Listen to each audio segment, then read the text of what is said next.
Hi guys, imagine waking up in 1325 on a straw mattress crawling with fleas. The smell of a communal cesspit drifting through your one-room hut. Today, we're diving deep into why most of us modern folk wouldn't last a single day in medieval times.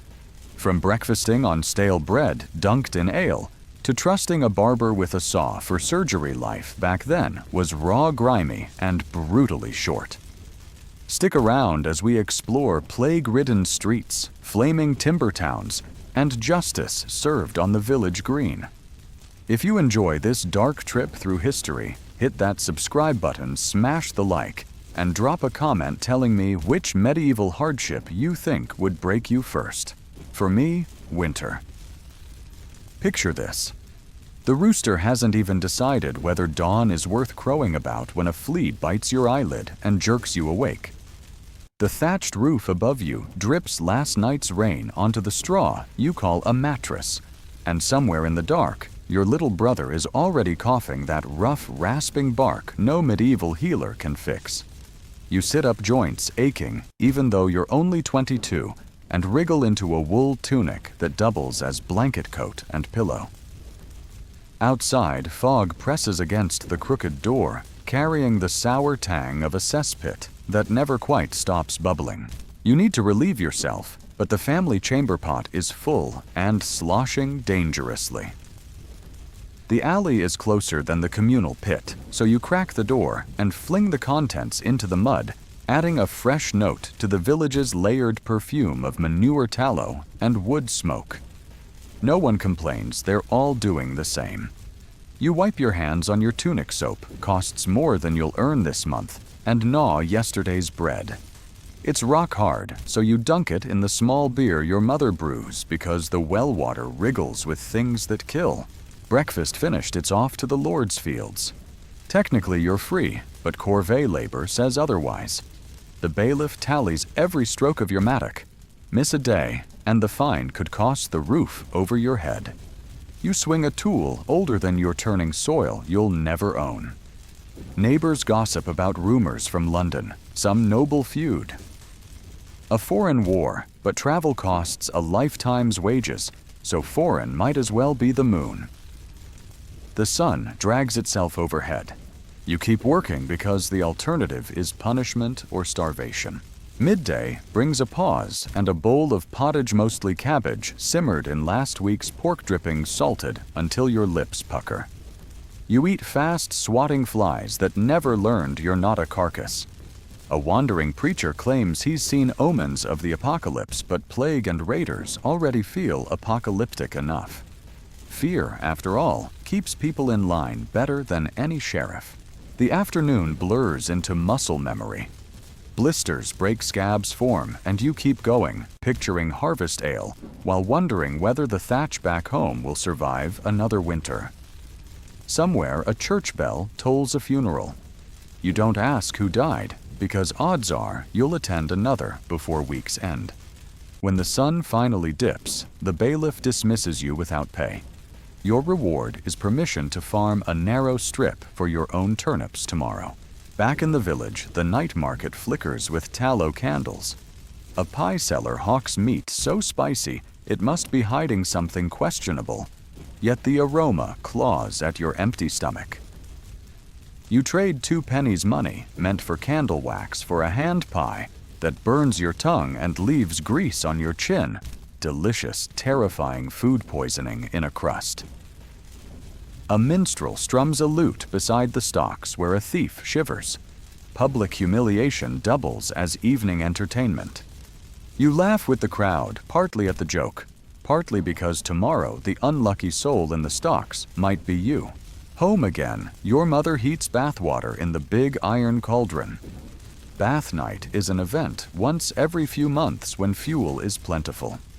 5 people share the same gray soup, eldest first. By the time it's your turn, the water is tepid and murky, but the warmth loosens your knotted shoulders. You pick lice from your hair, crush them between fingernails, and try not to think about the boil festering on your shin. If it turns septic, the barber surgeon will cheerfully hack off your leg with a wine-soaked saw, Then hold your stump to the fire to cauterize the wound. Before bed, you kneel on splintered boards and thank God for keeping wolves from the livestock and fire from the thatch. The village priest promises that suffering now means riches in paradise, and you want to believe him, because if this life is all there is, the joke feels unbearably cruel. The candle gutters out, plunging the room into darkness, alive with scurrying rats. You pull your cloak tight, ignoring the rumble of your stomach, and the distant howl that might be a dog or a marauder testing weak doors. And that, dear viewer, was only Monday. Tomorrow might bring a fever you can't shake, a levee that drags you onto a battlefield, or a hard frost that kills the barley. Yet somehow people laughed, loved and dreamed beneath the same stars we scroll past on sleepless nights. Stick with me as we peel back the layers of medieval life medicine that hurt more than it healed justice, that entertained more than it deterred. And winters so vicious, they taught entire villages to pray in unison. Because when we zoom in on one ordinary day, flea bites, chamber pots, borrowed tools, we hear the heartbeat of 1,000 silent generations who carried humanity through storms we can barely imagine.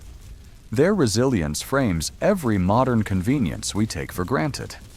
In the next chapters, we'll break down each hardship tested against our 21st century limits, and maybe discover that survival back then wasn't just brutal, it was a skill set worth respecting. Ready? Let's wade back into the muck and find out. Dawn on Tuesday creeps in gray and hesitant, as though even the sun doubts the wisdom of rising on another medieval day. The chill that slithered through the leaking roof overnight still knots your shoulders, and the straw beneath you feels damp enough to sprout mushrooms. Somewhere in the corner, your brother's cough has deepened into a wet rattle, but work waits for no sickness. Yesterday's toil in the Lord's fields was a rehearsal. Today, you must tend your own narrow strip of earth before the bailiff returns to claim more sweat. You stretch wincing at the ache in your palms, where blisters tore open, and tug on the same wool tunic. It now smells of mud smoke, and that dubious meat pie you couldn't resist. A quick swipe across your face with rainwater caught in a cracked wooden bowl passes for washing. Outside the village lane is a churned ribbon of mud hoofprints and broken crockery. Geese flap indignantly as you skirt a fresh heap of refuse dumped from a neighbor's window. Dogs nose the pile for scraps, tails wagging in a contest you do not wish to judge.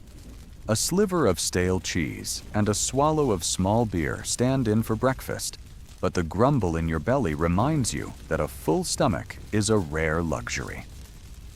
With a battered hoe balanced on your shoulder, you trudge toward your plot beyond the hedgerow, savoring a brief illusion of autonomy. This sliver of land is technically yours, so long as taxes, tithes, and the next war don't swallow it whole. Morning mist clings to the barley like ghost cobwebs. You kneel, testing the soil too wet after yesterday's rain, yet planting cannot wait. Each seed you press into the ground carries a fraction of hope that winter won't starve the family come January. As you work, the village crier's bell clanks at the crossroad. He reads a proclamation in garbled Latin about a royal levy. Every able-bodied man must present himself next month for inspection, swords or no swords. The murmurs among your neighbors drift across the hedges, equal parts dread and fatalistic shrug. You thumb a seed into the earth a shade deeper than usual, as if burying a secret, and wonder how a plowman survives a battlefield when armor costs more than a cottage. By midday, your back feels like split firewood. Sweat rolls through the dust on your neck, forming muddy rivers that sting long-healed scars. A neighbor named Edric limps by, leading a sway-backed mare. He grins, gap-toothed, and offers a trade 2 withered onions for a handful of your barley seed. You haggle instinctively wary, but eventually clasp wrists in agreement.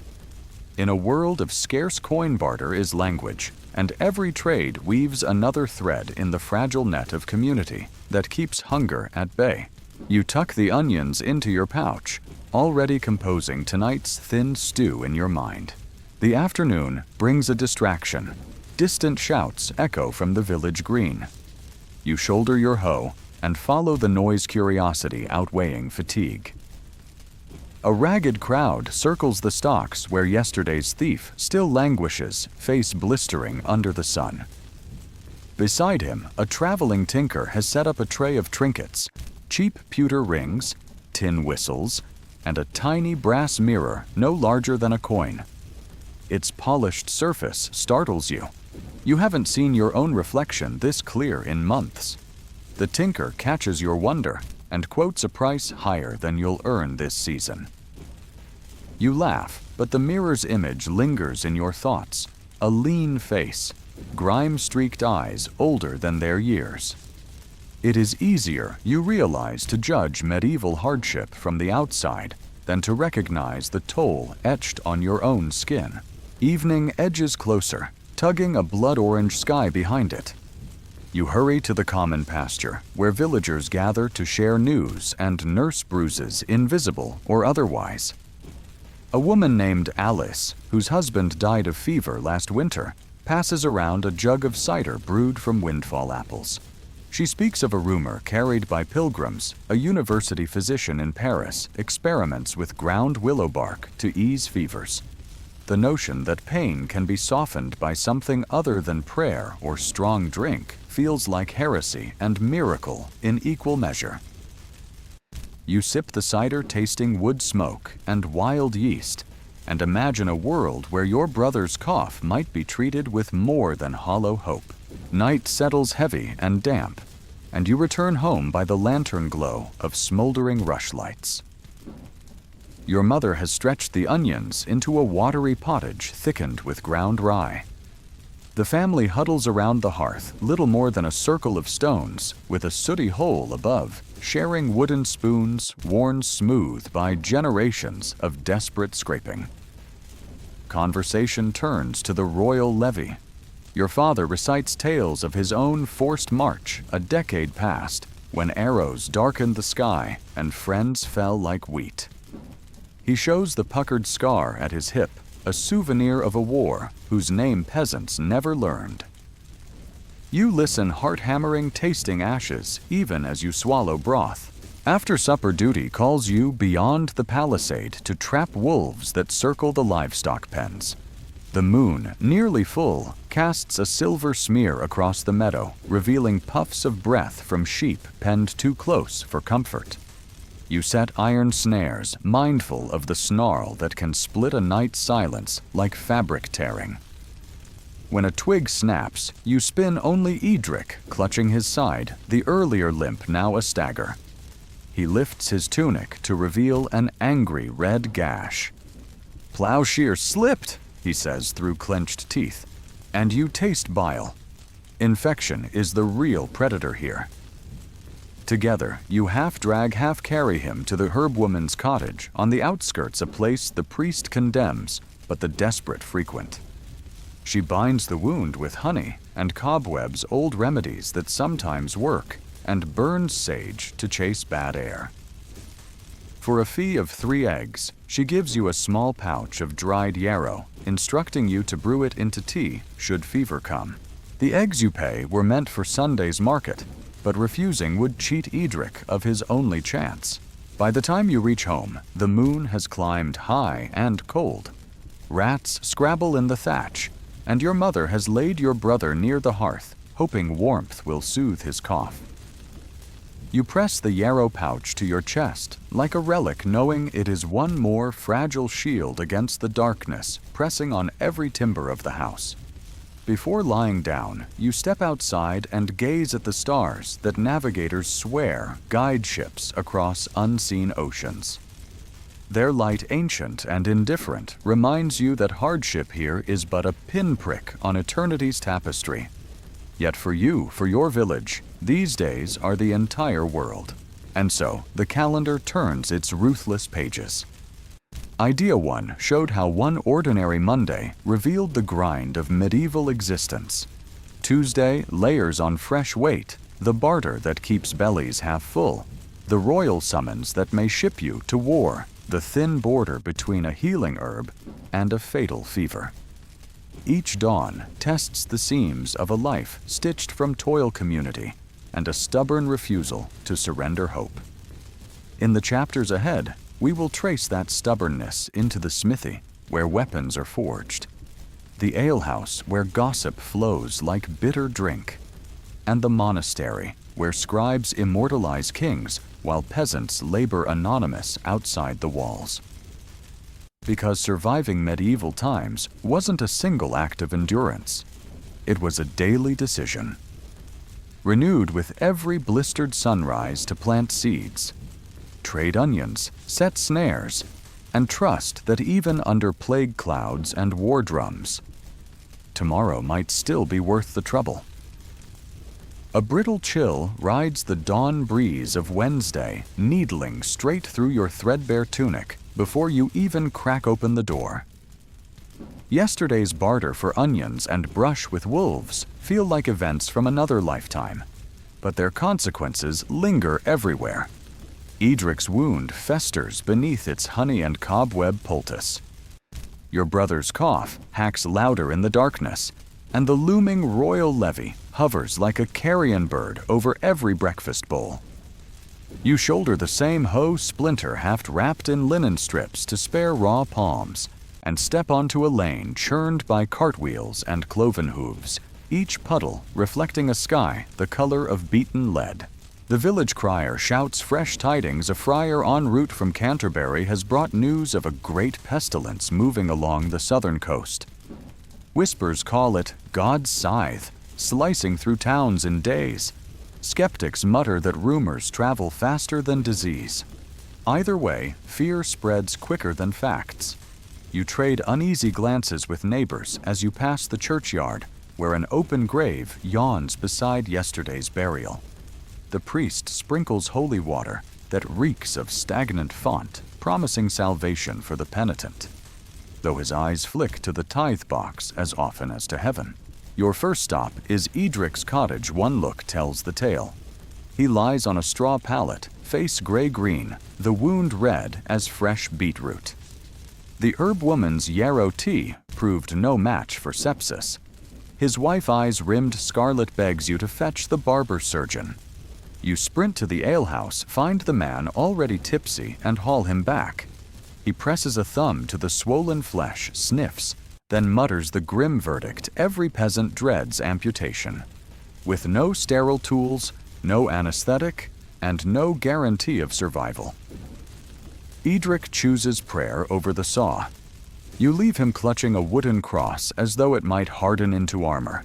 The pall of impending death follows you to the smithy, where you must repair a cracked sickle before afternoon weeding. Inside, sparks leap like fireflies in a storm, while the blacksmith shoulders broad as oxen hammers molten iron.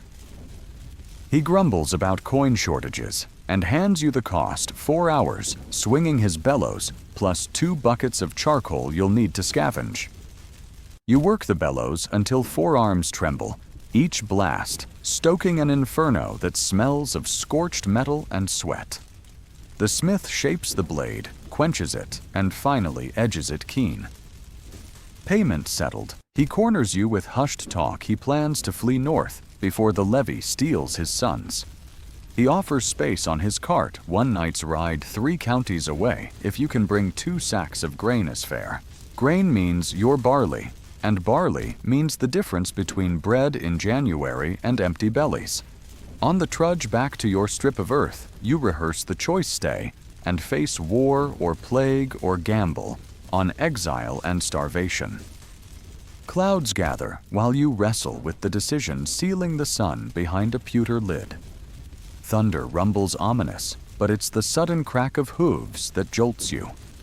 A mounted knight and his retinue thunder down the road, mud spraying like arrows. They barely slow yet. In their wake lie 2 geese, smashed flat, One belongs to your family. You lift its limp body head twisted and feel anger flare hotter than the smith's forge. But peasants who challenge knights end up in stocks or hanging from the oak.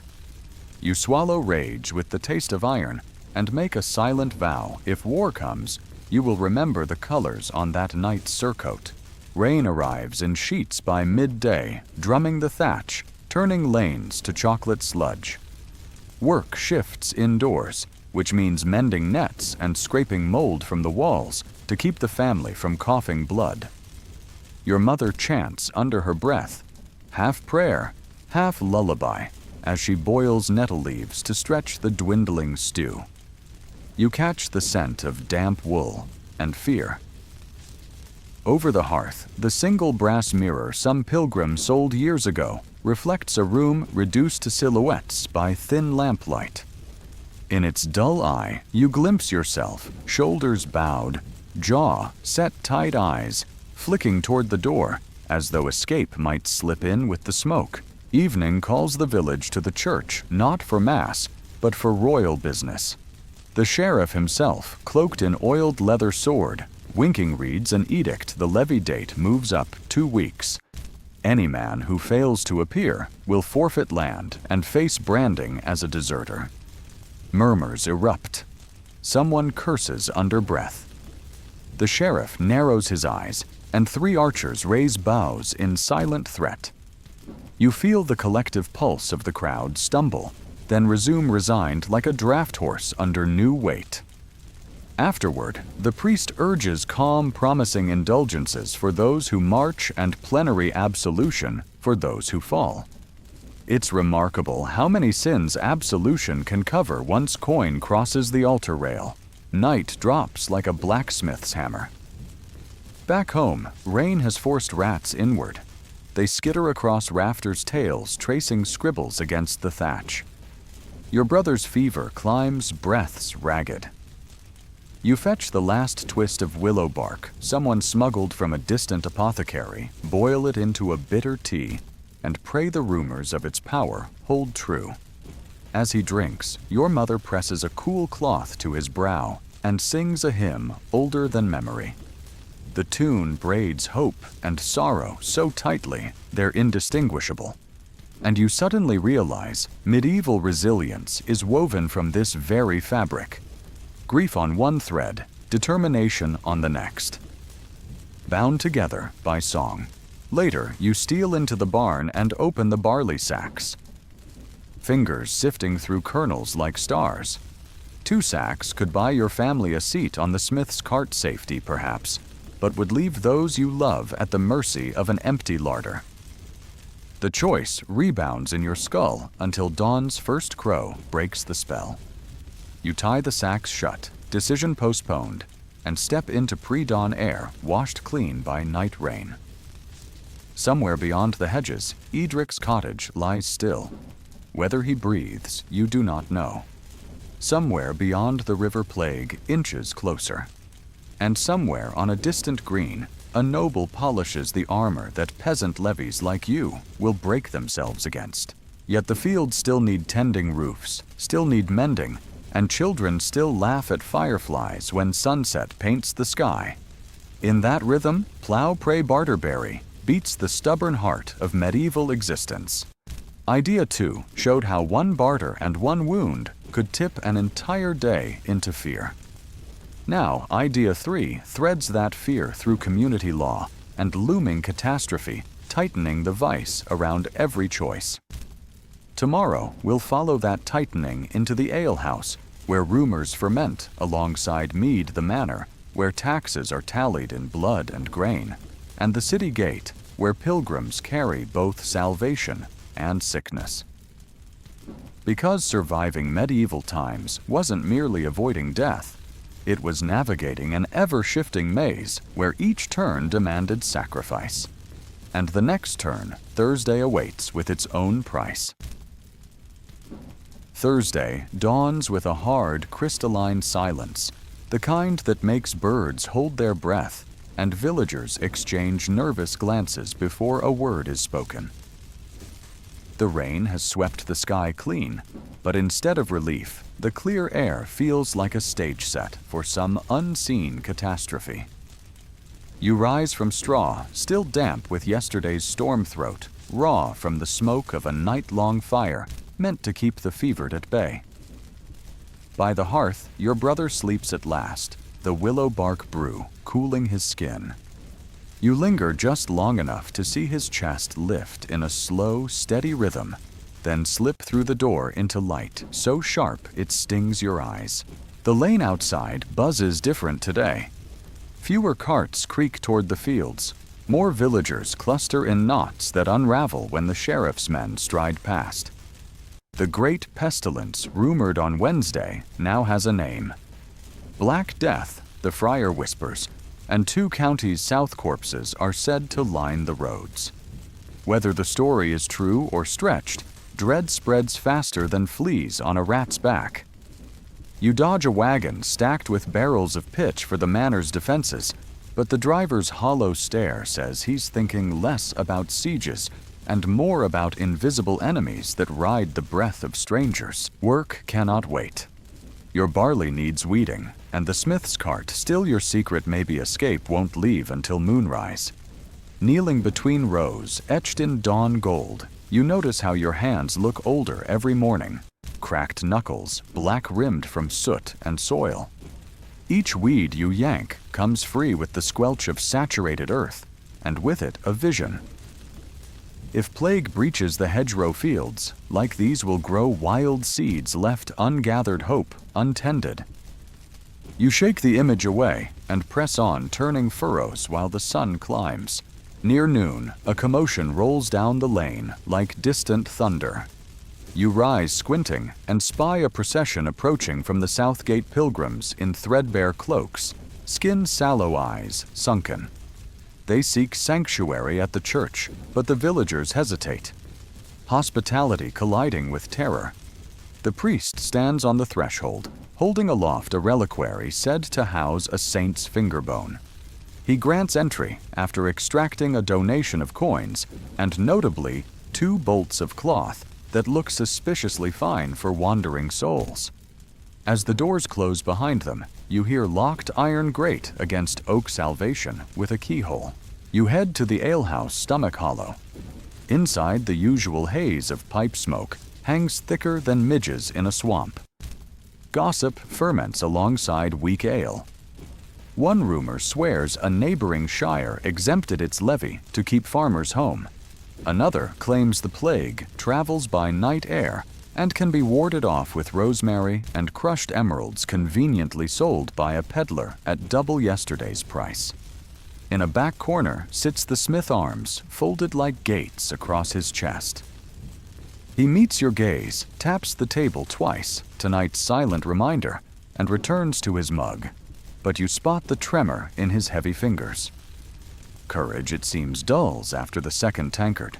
Leaving the alehouse, you nearly collide with the bailiff Quill tucked behind his ear, parchment in hand.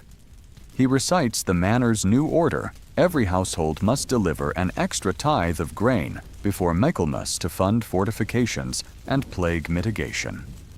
Failure means forfeiture of property, or worse, forced service in the levy's front ranks. You bite down fury while he scratches your family's name beneath a tally mark already too long. 2 sacks for the smith's cart suddenly feel like treason. Afternoon heat bakes the lane to cracked clay. You hike to the river ford, where travelers gather news and rinse fatigue. On the bank sits a tattered monk, copying scripture by memory, because he sold his last scrap of parchment for food. He speaks of a city farther north, where physicians burn sulfur to clear miasma. He also speaks of wagons heaped with bodies pulled by draft horses too tired to neigh. He dips a reed pen in river water ink long gone and keeps writing on imaginary pages. Watching him, you sense how thin the line is between faith and desperation, knowledge and superstition. The river slides by, indifferent, glinting like a blade. Back in the village, the sun tilts west.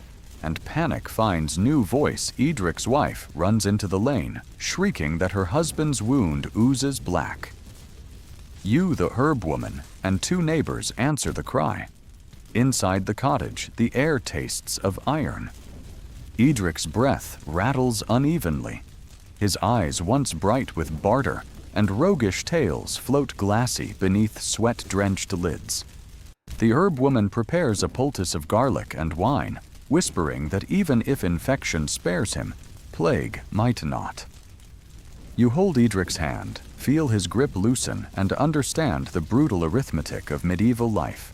1 cut, 1 fever, 1 widow pucks, 1 orphan pucks, an empty space in the harvest line.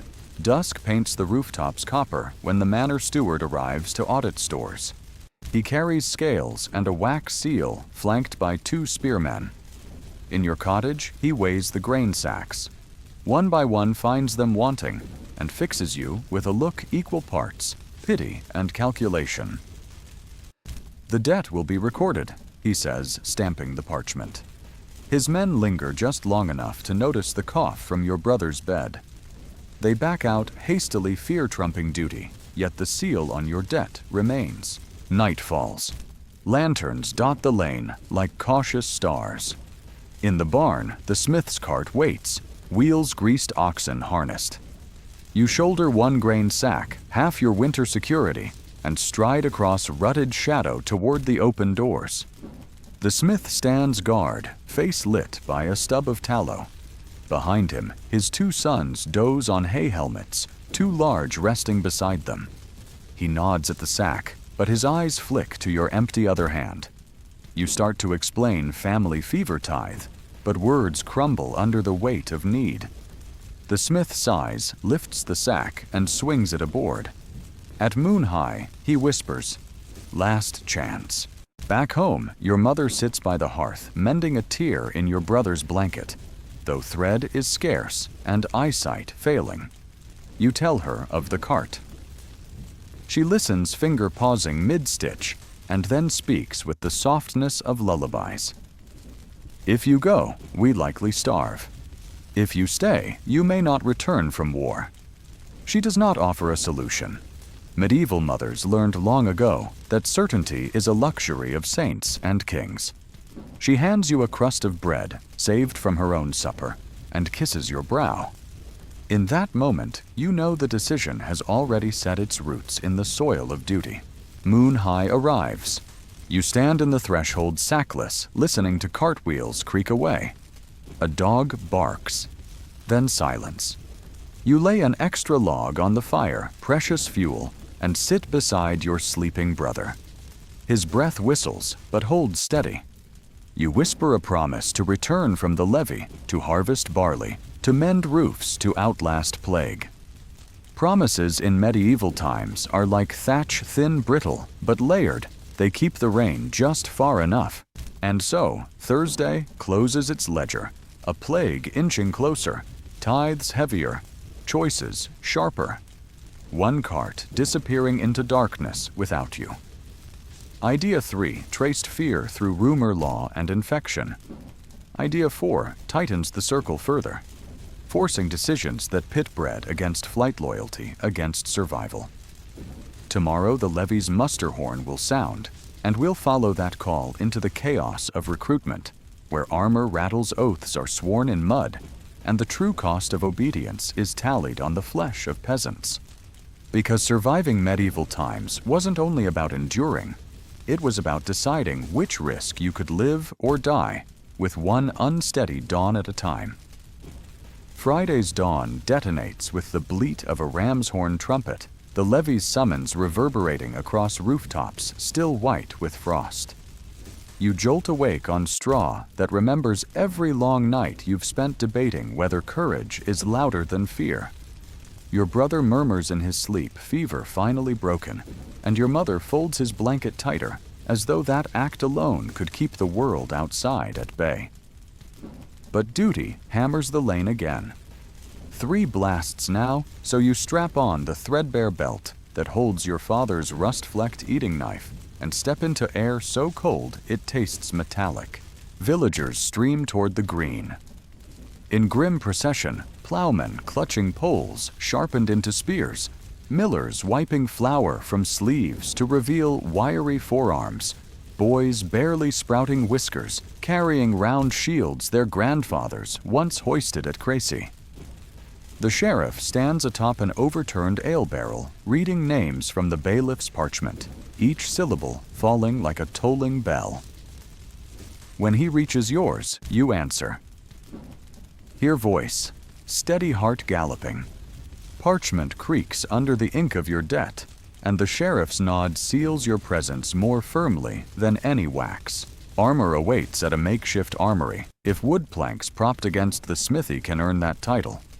A steward measures your chest with a length of twine, tosses you a dented breastplate that smells of last season's sweat, and points to bins of mismatched helms. You choose one pitted with rust, but light enough that your neck won't break walking. Beside you, the smith's eldest son wrestles with chainmail too long for his frame. The smith himself never returned. Cart vanished past the northern ridge, leaving his sons bound to the cause he fled. The younger boy looks at you through the visor's slit eyes, asking a question neither of you can speak. Training, if it can be called that, consists of 3 drills: hold the spear steady in formation, swing with both hands, when ordered retreat, only when the horn sounds thrice. A veteran sergeant demonstrates each move with scarred precision, the stump of one ear twitching when recruits flinch. He barks that plague fears are for monks and merchants. Soldiers fear only cowardice. Yet when a coughing fit seizes a baker's apprentice and spittle freckles the dust, the sergeant steps back as quickly as any priest confronted by heresy. Valor, it seems, has boundaries. Noon arrives, wrapped in the odor of boiled turnips ladled into wooden bowls.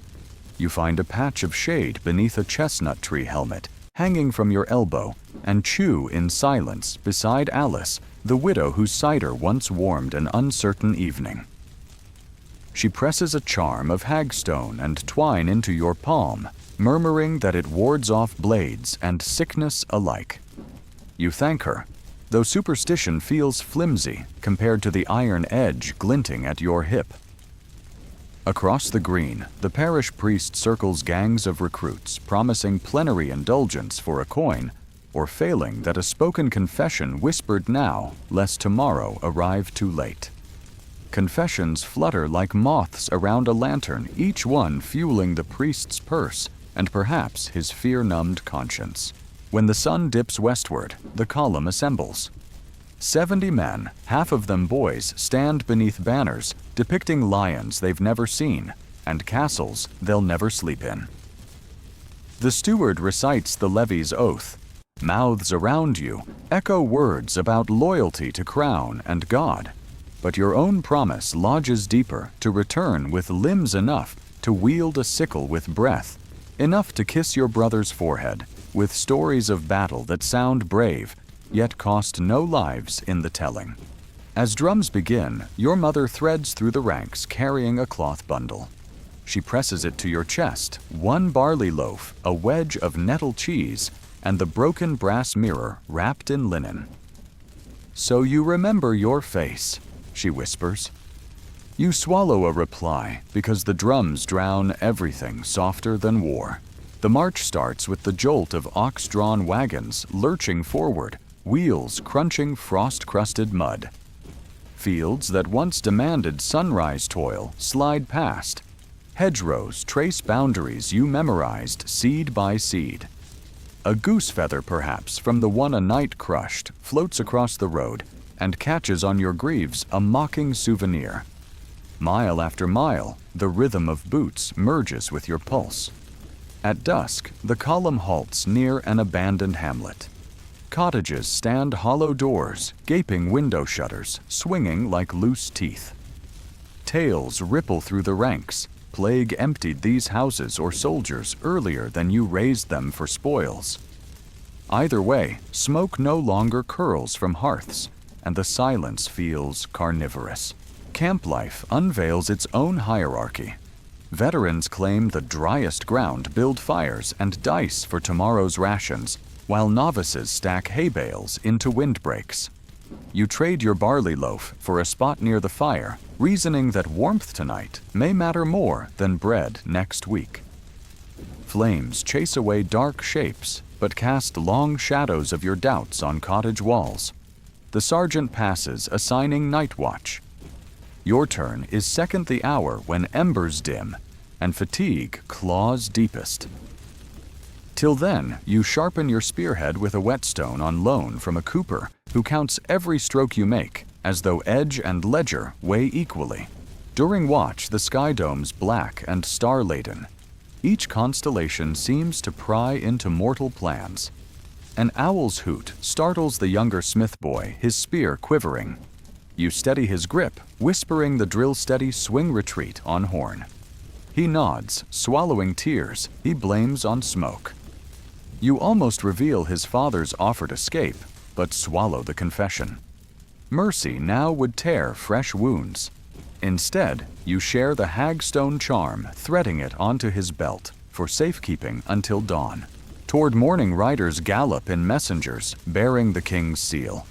They report an enemy force massing 2 days east and plague sightings on the river road behind. The column must break camp at first light or risk being penned between sword and sickness. Panic shivers through recruits like wind through barley. A miller vomits beside the fire. 2 brothers argue over desertion, neither daring to cross the sergeant's gaze. You return the whetstone, tuck the brass mirror against your heart, and rehearse whispered promises to home. At dawn, pink light spills across frost-stiff grass, turning every breath to steam. You lift your spear muscles, already protesting the miles yet ahead, and file into rank beneath a sky streaked with the red omen sailors dread and soldiers ignore. Behind you, the abandoned hamlet recedes, swallowed by mist. Ahead, banners tilt forward, like arrows pointing toward consequences no charm can bend. Still you march, because yesterday's debts and today's oaths have yoked your feet to this road. Idea 4 ended with a cart rolling into darkness and a levee horn poised to shatter peace. Idea 5 walks us down that road, showing how obedience forges ordinary folk into reluctant soldiers. Tomorrow's tale will march with them onto the battlefield's edge, where stratagem tangles with superstition, where plague stalks both camps, and where a single heartbeat can decide whether promises made beside a hearth survive or scatter like goose feathers on a frozen wind. Saturday dawns beneath a pewter sky, eastward light, just bright enough to silhouette the column trudging along a road chewed ragged by cartwheels. Yesterday's forced march left every recruit swaying like a scarecrow in high wind, yet the sergeant keeps the file moving 2 paces adrift, and his lash will remind you why you're here. Frost-tipped grass gives way to churned mud as the ridge ahead levels, revealing the enemy camp sprawled across a misty plain, a bristle of spear points and banners orderly as gravestones. Between the armies, a thin creek snakes through the muck, one ribbon of water neither side can afford to see run red first. Orders crack down the line. You trade your spear for a shovel and gouge trenches until palms blister and shoulders shake. Beside you, the smith's younger son hacks at clayjawtight, that hagstone charm glinting at his belt. Noon brings a ladle of watered ale and barley mash fuel that tastes more of homesickness than sustenance. Then it's back to weapons. The mist thins just enough for arrows to test their ranges, the hiss overhead turning distant fear into present fact. Across the creek, enemy drums begin a slow heartbeat. Veterans murmur that whoever holds the crossing controls the grain road north. Strategy feels far away when you're counting splinters in a spear shaft. The steward parades past, promising Coinland salvation, any glittering hook to make the next hour seem worth it. You touch the cracked brass mirror hidden beneath your jerkin, the cold metal echoing your mother's goodbye Alice's widow gift, and every promise rattling in your chest. Arrows slash the sky shields, lift commands blur into instinct. Bodies splash into the creek. Your line braces spear butts dug deep. An armored shape lunges through the water visor dark as a cellar impact jolts your arms. A scream rips somewhere behind. You kick free stab. Again feel ash wood shiver against mail. The fight compresses time brace. Shove retreat brace. Someone blows the retreat signal, another bellows to hold. You choose the voice backed by a steward's sword and drive forward as cold water soaks your boots. When the enemy line splinters, you stumble onto the far bank, lungs burning, boots suctioning through muck. Smoke boils from pitch pots, clinging to throat and eye. Victory tastes like copper and wet wool. Among the fallen lies the baker's apprentice hand still grasping a crust saved for better hours. You kneel close, his eyes slip the crust into his pouch. One small courtesy in a field stripped of most. Evening drags a cold fog from the creek that settles heavy in every breath. Fires smolder low. The sergeant says plague rides smoke as easily as wind, and no one argues after sharing a day with death. Field surgeons hack and stitch by lantern glow sawdust, soaking blood like winter mulch. You guide the smith's boy to the bench. An arrow gouged his scalp watch. Wine sear the wound packet with moss, then ease him against a cart, feeding him willow bark until tremors dull. Night watch again. Stars peer through ragged clouds while silence flinches at each cough. You pace the trench rim and find comfort in repetition. Step scan, breathe. A deep, wet rattle breaks the hush. One of the millers hunched in torchlight spits black onto his sleeve. Smoke or sickness. You summon 2 comrades to escort him toward the quarantine tent. Fear shivers in their eyes, but feet obey because panic spreads faster than plague. Dawn bleeds gray, revealing abandoned tents across the creek. Enemy ranks slipped away under night's cloak, leaving embers and fevered groans in their wake.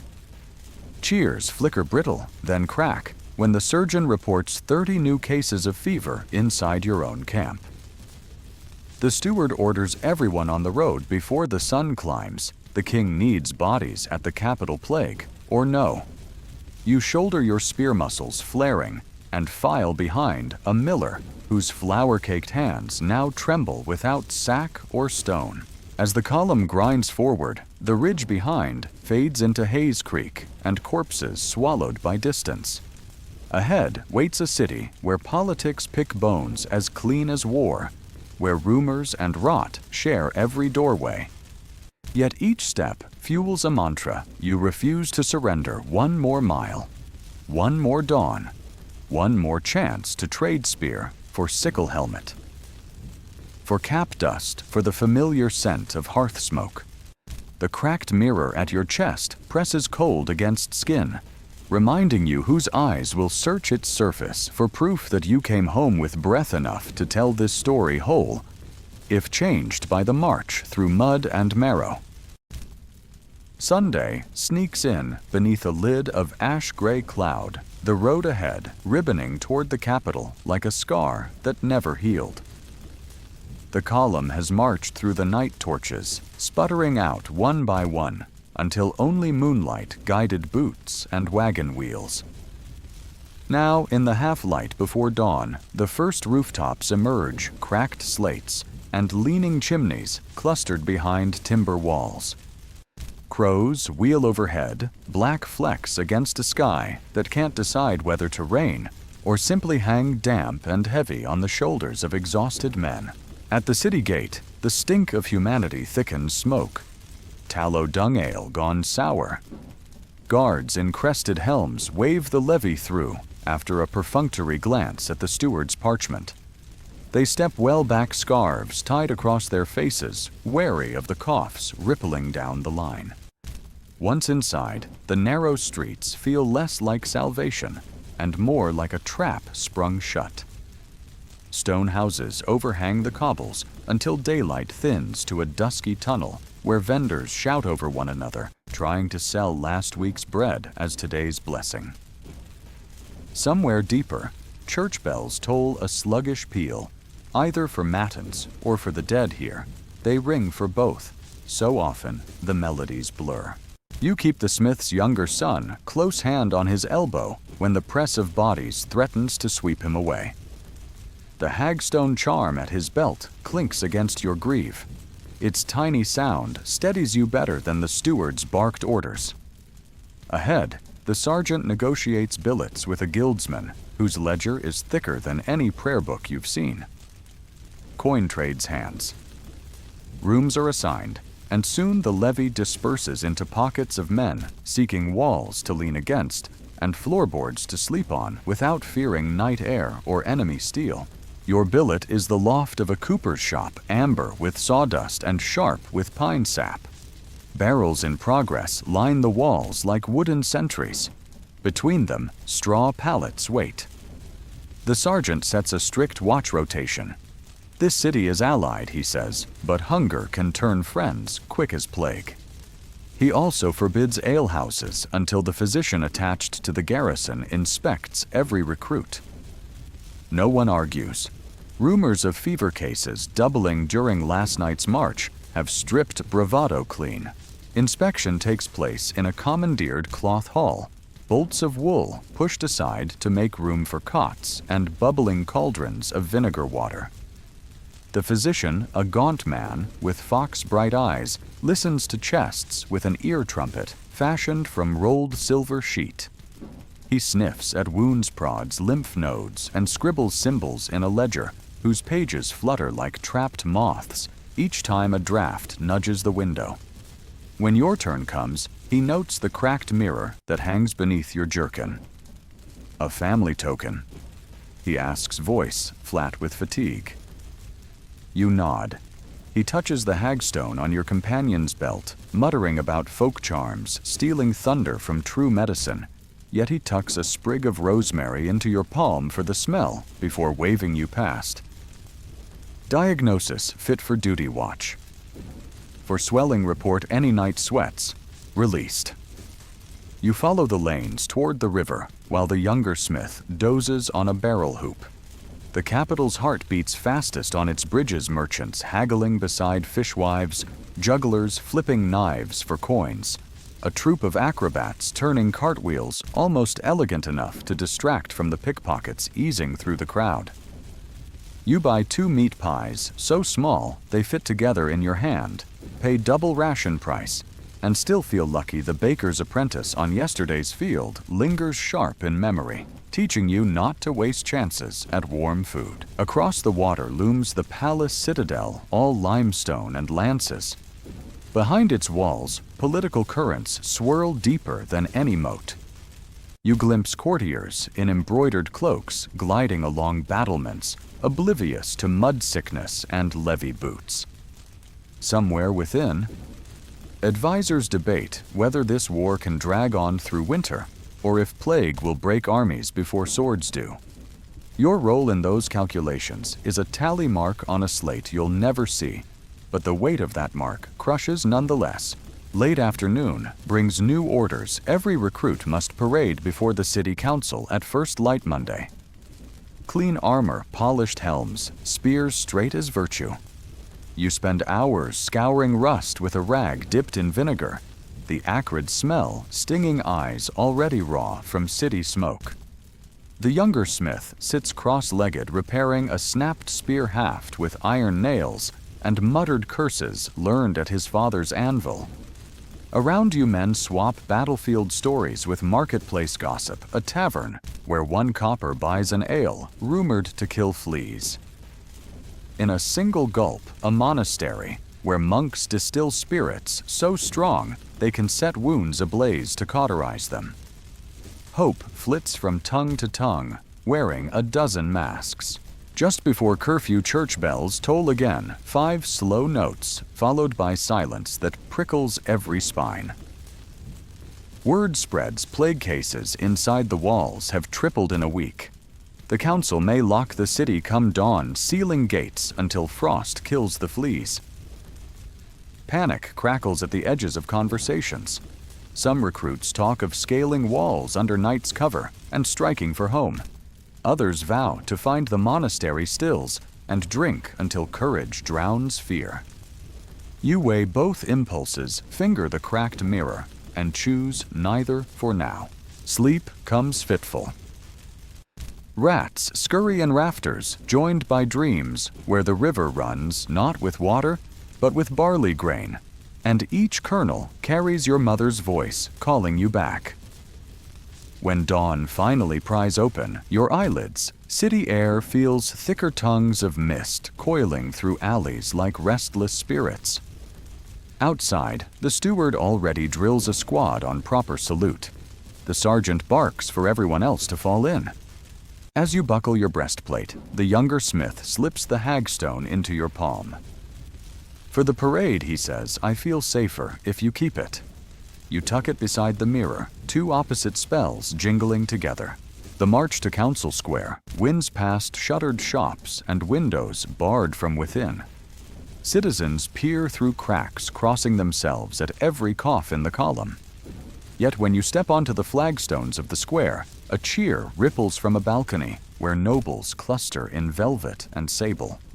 Coins shower the air, clinking off helms and breastplates. Not generosity spectacle. Soldiers gleam better than masks when polished and hungry. You catch a silver penny pocketed and wonder how many loaves it might buy beyond city walls. The council speaker, draped in cloth of gold, reads a decree the levy will redeploy east within 3 days to secure grain convoys. The city will supply fresh arrows, salt pork, and medicaments refined by palace alchemists. In exchange, every recruit swears to uphold quarantine protocols. No desertion, no tavern brawls, immediate reporting of illness. Violation carries branding or hanging. Cheers fade beneath those last words, replaced by the hush of men calculating risks against signatures demanded by power. As the column wheels to return to billets, you scan the square one last time. On a far parapet, a royal physician inspects the ranks through a tinted glass visor, noting posture, perhaps pallor. You cannot read his expression, but his quill scratches fast. The road ahead forks invisible battlefields, plague houses, deserter paths through moonlit fields. All routes demand a price in coin life, cannot mint twice. Yet somewhere beyond these walls, barley still ripens thatch, still leaks, and a boy with a mended blanket may be waiting to hear stories of banners and cities he has never seen. So you square shoulders, tighten grip on spear, and follow orders back through twisting lanes toward the cooper's loft. Above clouds finally break a single shaft of sunlight, spilling like molten brass onto the cobbles. It glints off the cracked mirror, tucked close to your heart, forging a brief blaze that feels like promise. Fragile, defiant, and enough to march on. Monday dawn taps the city's shutters with an anemic drizzle, as though the weather itself has taken up quarantine protocols.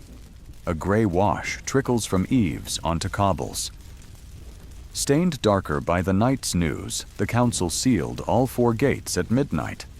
No carts in, no bodies out, healthy or otherwise. You wake beneath the cooper's rafters to the sour hush of men who know they're trapped. The smith's younger son still groggy fingers the empty spot on his belt, where the hagstone once hung, now nestled against your mirror beneath your jerkin. He asks if the charm worked during parade. You answer with a half smile and a promise to keep it safe until they march east. Promises cost nothing at dawn.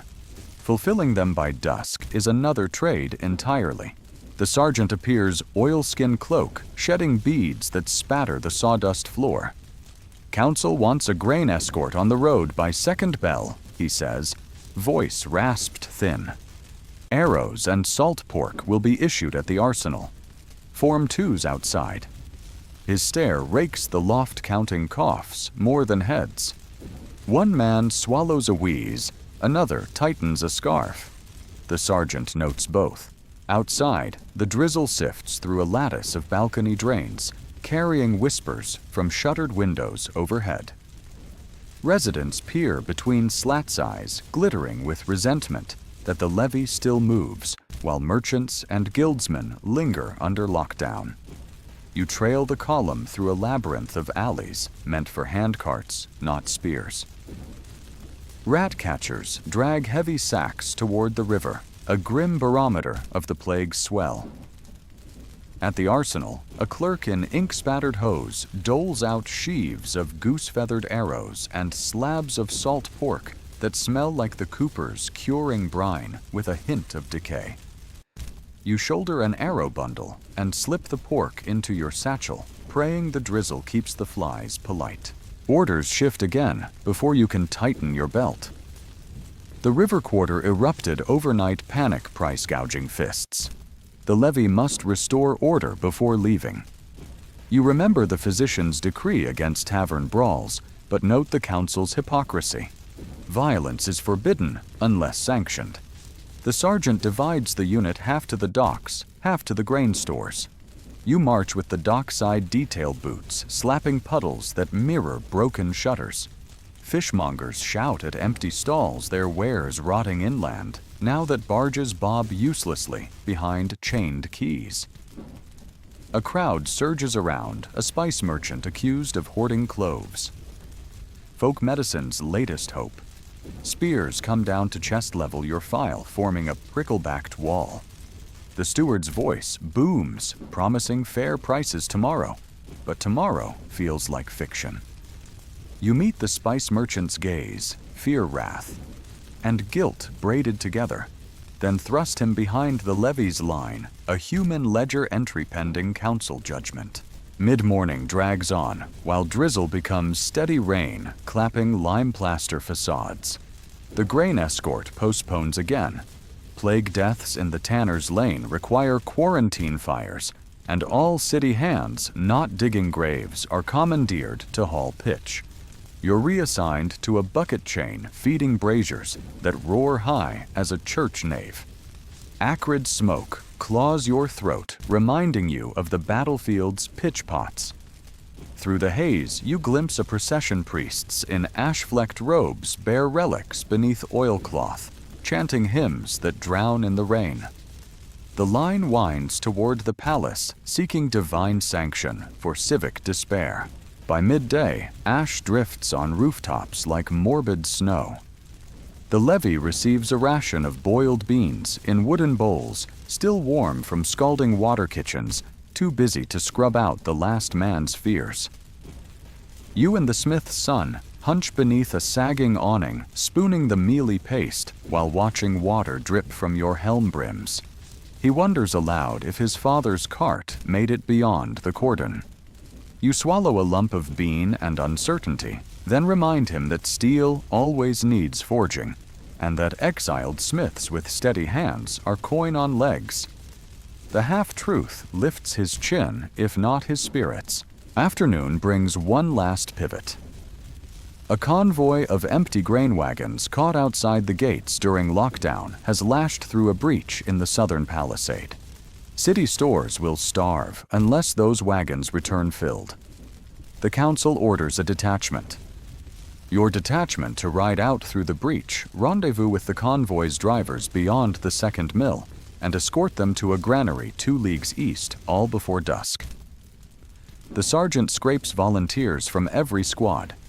In truth, volunteering is redundant when commands march faster than thought.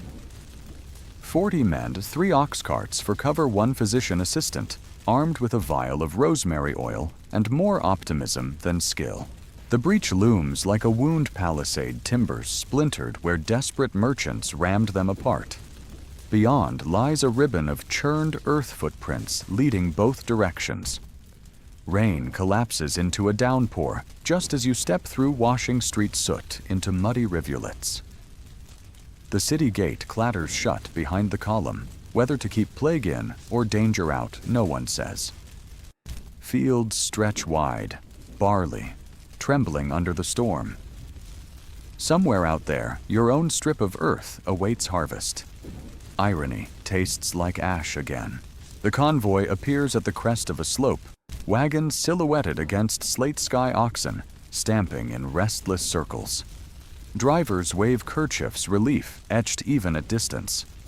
Your column fans out archers knock arrows, spearmen brace. Too late you realize the waving isn't greeting, but warning riders burst from hedgerows, lances, low faces, wrapped in kerchiefs like the drivers, but stained with grime. Bandits, deserters, starving farmers, the labels don't matter when iron meets flesh. The sergeant roars formation commands, lost beneath thunder. You thrust the smith's son behind a grain wagon and plant spear butt in the mud, just as hoofbeats drum toward your ribs. The charge strikes. Spearheads glance off wagon planks. Arrows hiss. Past oxen horns, one finds a bandit's shoulder, spinning him into the mire. You shove, twist, feel the jolt of point, sliding through leather. A lance tip catches your thigh, greave sparks off, and disappears into the rain. The smith's son looses an arrow that vanishes into a horse's neck. The animal screams, rider tumbles. Chaos telescopes time. Suddenly, the bandits break, snatching what sacks they can, and melting into hedges as quickly as they came. Behind them, barley shivers again. Maybe wind, maybe fresh ambush, but the drivers clap your back gratitude, raw and loud over the rain. Wounds-checked wagons lashed into line, the convoy creeps toward the granary. Every rut feels like a grave waiting its occupant. When at last the stone silo rises from mist, the steward blows a brass horn, 3 sharp notes your levy's password. Gatekeepers unlatch chains, and the wagons roll into lamplight glow. Grain testers plunge wooden corers into sacks, tasting kernels for mold. They mark each sack with a smear of green dye good grain destined for bread that will stretch stomachs through quarantine nights. You lean on your spear rein, finally easing into a sullen drizzle, and watch dye-streaked sacks disappear into darkness where torches dance jittery shadows on vaulted walls. Night finds the levy billeted in a drafty granary loft. The sergeant records casualties, 2 wounded, none dead, and thanks the gods of orderly chaos, whatever that means. He passes a skin of rough cider. You drink pass to the smith's son, feel warmth seep into marrow. Below grain settles with a hushed roar like sea sand shifting under tide. You lie back on straw-cracked mirror, cool on your chest. Hagstone tucked near your heart. Outside, city bells toll curfew, but the night beyond granary walls is vast and pathless. Yet you sleep because dawn will marshal fresh orders, fresh dangers, and you have learned that survival in these times is no longer a single act of endurance, but an unbroken sequence of yeses to tasks that might keep others breathing one morning longer. Dawn dribbles pale light through the warped slats of the granary loft, where you and the other escorts slept amid the sweet dusty breath of stored barley. Below, grain settles with a muted hiss each time a rat scurries across the mountain of sacks, and outside, a curfew bell tolls the 6th hour late for any honest market, but early for a city sealed against its own fear. You shoulder-stiff mail, ease the hagstone and cracked mirror back to their hidden place, and climb the ladder into an air sharpened by overnight rain. The courtyard smells of wet oxhide and freshly planed pine. Carpenters are already hammering new gates over yesterday's breach. Their mallets setting the tempo for a day that promises no rest. The sergeant paces between wagons, counting heads, and when his gaze lands on you, he jerks a thumb toward the street. The council has decided that grain must be parceled to bakeries before dusk to blunt panic. Move fast.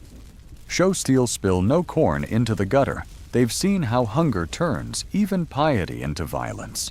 The column forms 2 files flanking 6 wagons, each driver clutching reins with knuckles as white as the sacks piled behind him.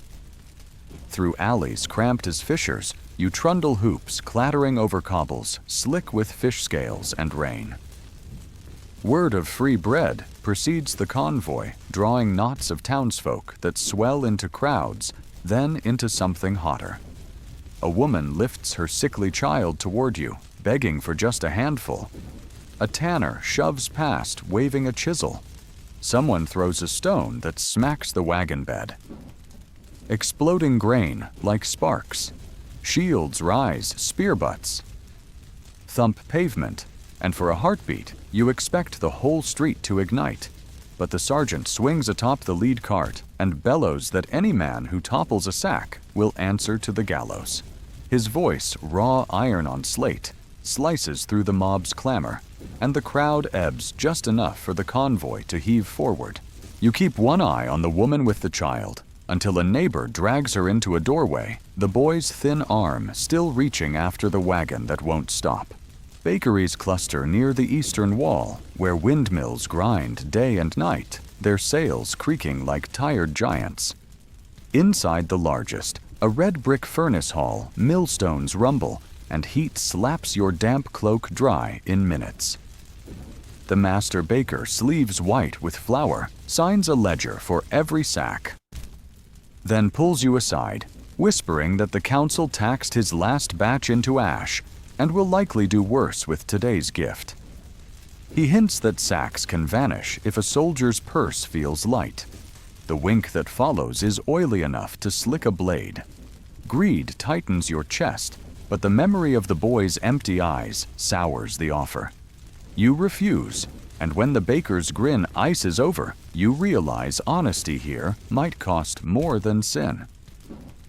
Still, the sergeant's call drags you back to the yard, and the decision sinks behind you like a stone into rising dough. Mid-afternoon orders change again. Plague has breached the cordon in the silk weaver's quarter, and the levy must help torch infected bolts before fleas find new hosts. On the walk there, the smith's son stumbles. A purple shadow rims his eyes and sweat beads under his helmet, despite the chill. Fever. You force him to drink from your flask, feel heat radiate through his hauberk. The physician's assistant, reeking of rosemary oil, shrugs. Too many patients, too little tincture, so you do what desperate kin have done since Rome fell search for monks and their secret stills. Slipping away at dusk, you guide the boy through back lanes until gold lamplight halos the monastery arch. The porter hesitates until the hagstone on its leather thong thuds against your cuirass. Perhaps he recognizes old magic. Perhaps he simply hears silver in your voice. Either way, the gate swings wide. Within, the cloister hums with chanting, but the infirmary reeks of alcohol stronger than punishment wine. A bearded monk with ink-black fingers listens to the smith boy's rattle, then pours a dram of colorless spirit into a pewter beaker. Juniper and wormwood, he whispers, crossing himself. Boil it with honey. Pray it pulls the rot. You press 2 pennies onto his ledger, enough for parchment in saner times, and lead the boy back through streets now hushed by curfew drums. Torches gutter in brackets above shuttered stalls. Every footfall echoes like a dare to waiting shadows. In the loft, beans simmer over a brazier scavenged from the granary's threshing floor. You mix the monk's spirit into a wooden cup of broth, the fumes stinging eyes, and coax the boy to sip. Somewhere below, rats squeal, and grain sighs again, but you anchor on the slow slackening of his shoulders, the fever sheen dulling as liquid fire finds its mark. Outside, thunder mutters along the horizon. Inside, 30 men pretend sleep, while the sergeant records which of them coughed more than twice since sundown. You keep first watch leaning against a beam, warm from the day's furnace fires. The cracked mirror rests on your chest, reflecting wavering torchlight, like a distant sunrise trapped in glass. In that flicker, you picture your quiet strip of earth beyond the capital barley heads nodding in wind that smells of river mud and hay. You picture your mother's rough hands folding dough made possible by grain you just refused to skim. And you see the baker's narrowed eyes weighing revenge against reputation. Rain begins again, pattering the roof in a rhythm that almost drowns the mutter of men dreaming of home. Tomorrow, the levy may march east or back to the river quarter, or into plague pyres none can quench. But tonight, the boy's breathing steady's bread will rise at dawn, and somewhere in the granary mountain, a single kernel shifts ready to become life instead of profit. That sliver of balance is all the promise you're allowed, and for now it is enough to keep your spear within reach, yet your heart tethered to a world that still knows how to bake hope from grain. Tuesday's dawn drips honey gold across the granary rafters, as though the rising sun has chosen for once to gild this siege of fear instead of sharpening it. You wake beneath the same slanted roof, stiff joints screaming from the night's watch, yet a quiet gratitude hums under the aches. The smith's younger son still breathes his fever down to a gentle warmth that could pass for ordinary sleep. Outside, bells ring a slow triple peal, neither curfew nor alarm, but the city's signal for council assembly. Whatever verdict awaits will mold the day the way a millstone grinds grain, steady, remorseless, final. The sergeant calls roll in the courtyard eyes, sweeping for coughs, limps, or the telltale glassiness of plague. Those who pass muster fall in behind him. Those who falter shuffle toward a makeshift infirmary, clutching charm stones. Rosemary bundles, or nothing at all. You remain in the healthy file, though a phantom ache throbs behind your temples, worry masquerading as symptom. The boy shuffles beside you, paler but upright, the hagstone back at his belt. After a dawn exchange, you sealed with a squeeze on his shoulder. The cracked mirror stays hidden over your heart, cool as riverstone after rain. Through crooked lanes, the column marches toward the council hall drums, keeping a pace just shy of parade. Burghers line balconies, clutching ledgers and worry beads. Behind them loom cloth banners embroidered with lions and lilies heraldry that means little to men measuring each sunrise against the next loaf. At the hall, guards part like shutters in a storm, and you file into a chamber scented of wax ink and latent panic. Counselors in brocade debate behind a rail, while a royal envoy, fresh-shaven and silk-sleeved, reads the palace decree. The plague spreads faster than fire in thatched roofs. The Eastern Front starves for grain. The levy will break quarantine at dusk, escort 30 wagons to the front lines, then garrison at a fortress where fresh troops rot for want of bread. Anyone refusing the order forfeits life and property. Murmurs buzz across the ranks. Dusk gives scant hours to gather gear, fewer to nurse those still half-mended. The sergeant salutes, voice hoarse but firm, and the levy is dismissed to make ready. Outside, clouds pile like bruises over the city walls, promising either rain or omen. You steer the smith's son toward the granary, stashing doubts behind a mask of urgency. He walks without staggering progress enough for hope.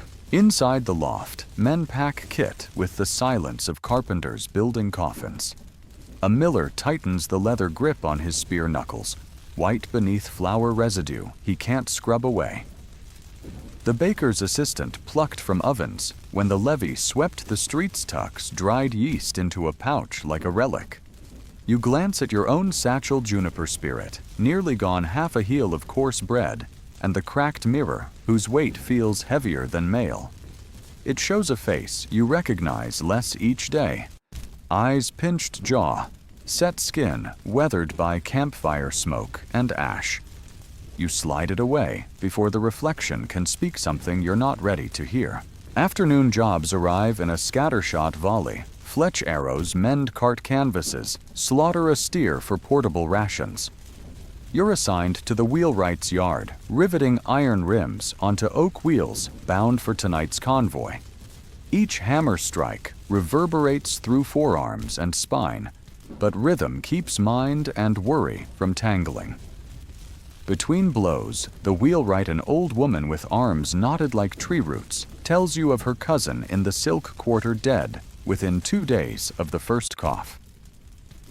She swings her hammer harder at the memory sparks, skipping off iron like summer moths. While you work, the city seems to tighten around itself. Gates stay barred, but rumors seep through stone priests urging penitential processions, merchants bribing guards to smuggle goods, gravediggers collapsing faster than coffins can be finished. By late afternoon, rain begins again, drumming taut hides stretched over grain wagons. The sergeant orders everyone to the cathedral square for final blessing. You arrive soaked rivet blisters, stinging to find torches flickering in daylight gloom. Cathedral doors gape perfumed smoke, wafting a hurried sanctity for soldiers who might never kneel again. Inside, the bishop raises a reliquary bone splinter, flashing gold leaf, and intones, "Absolution you barely absorb." Somewhere behind you, the smith's son coughs a dry bark that still churns fear through marrow, but he remains upright. The blessing ends. Incense funnels out, mixing with the sharper tang of wet iron as you reform ranks. Thunder mutters above rafters echoed by wagon wheels creaking into motion. Dusk bleeds purple across the clear-story windows, signal enough march. The convoy snakes toward the eastern gate carpenter's repairs, now the paint-wet scar of yesterday's breach. Guards unbar the portal under strict orders. Wagons out no one in. As you pass, one slaps a crimson wax seal onto each cart canvas. Proof against thieves and symbolically disease. The road beyond dives into rolling farmland, half-harvested, half-abandoned. Twilight paints every hedge a shade of suspicion, every farmhouse silhouette a broken tooth in the landscape. Miles slide underfoot in slogging silence. Rain thins to mist, then clears, revealing a half-moon snagged on cloud edges like a silver coin in dirty wool. The sergeant calls a halt near a stone bridge straddling a blackwater fen. Fires can't be lit.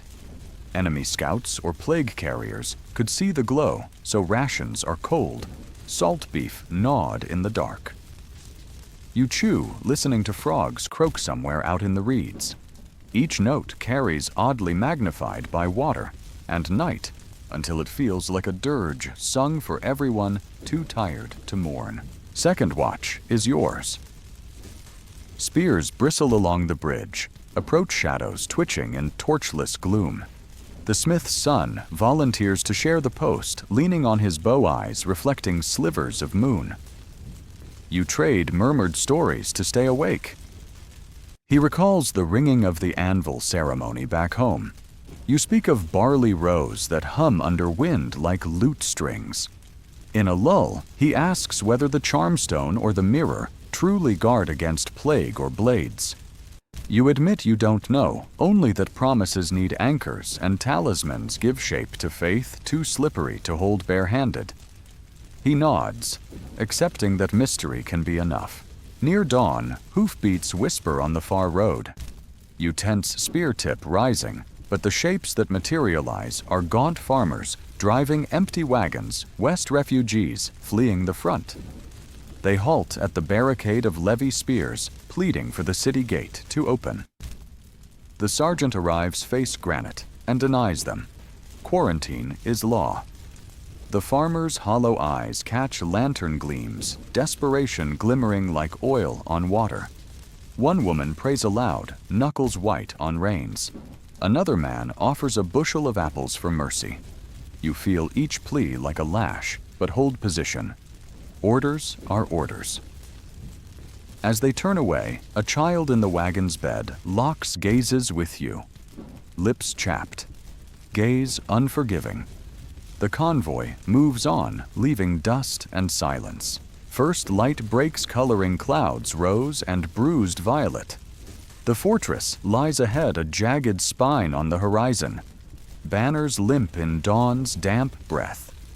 Within its walls, hungry soldiers wait for the grain your wagons carry, soldiers who will in turn push farther east while plague creeps behind. You adjust your helm's square aching shoulders and step onto the road that leads between menace and need. Somewhere far beyond the sunrise, barley still rustles, mothers still shape dough, and small mirrors still catch morning's first glint. Each stride is an oath to close that distance again, whole, however changed, and soon enough that those left behind will still know the face the mirror returns.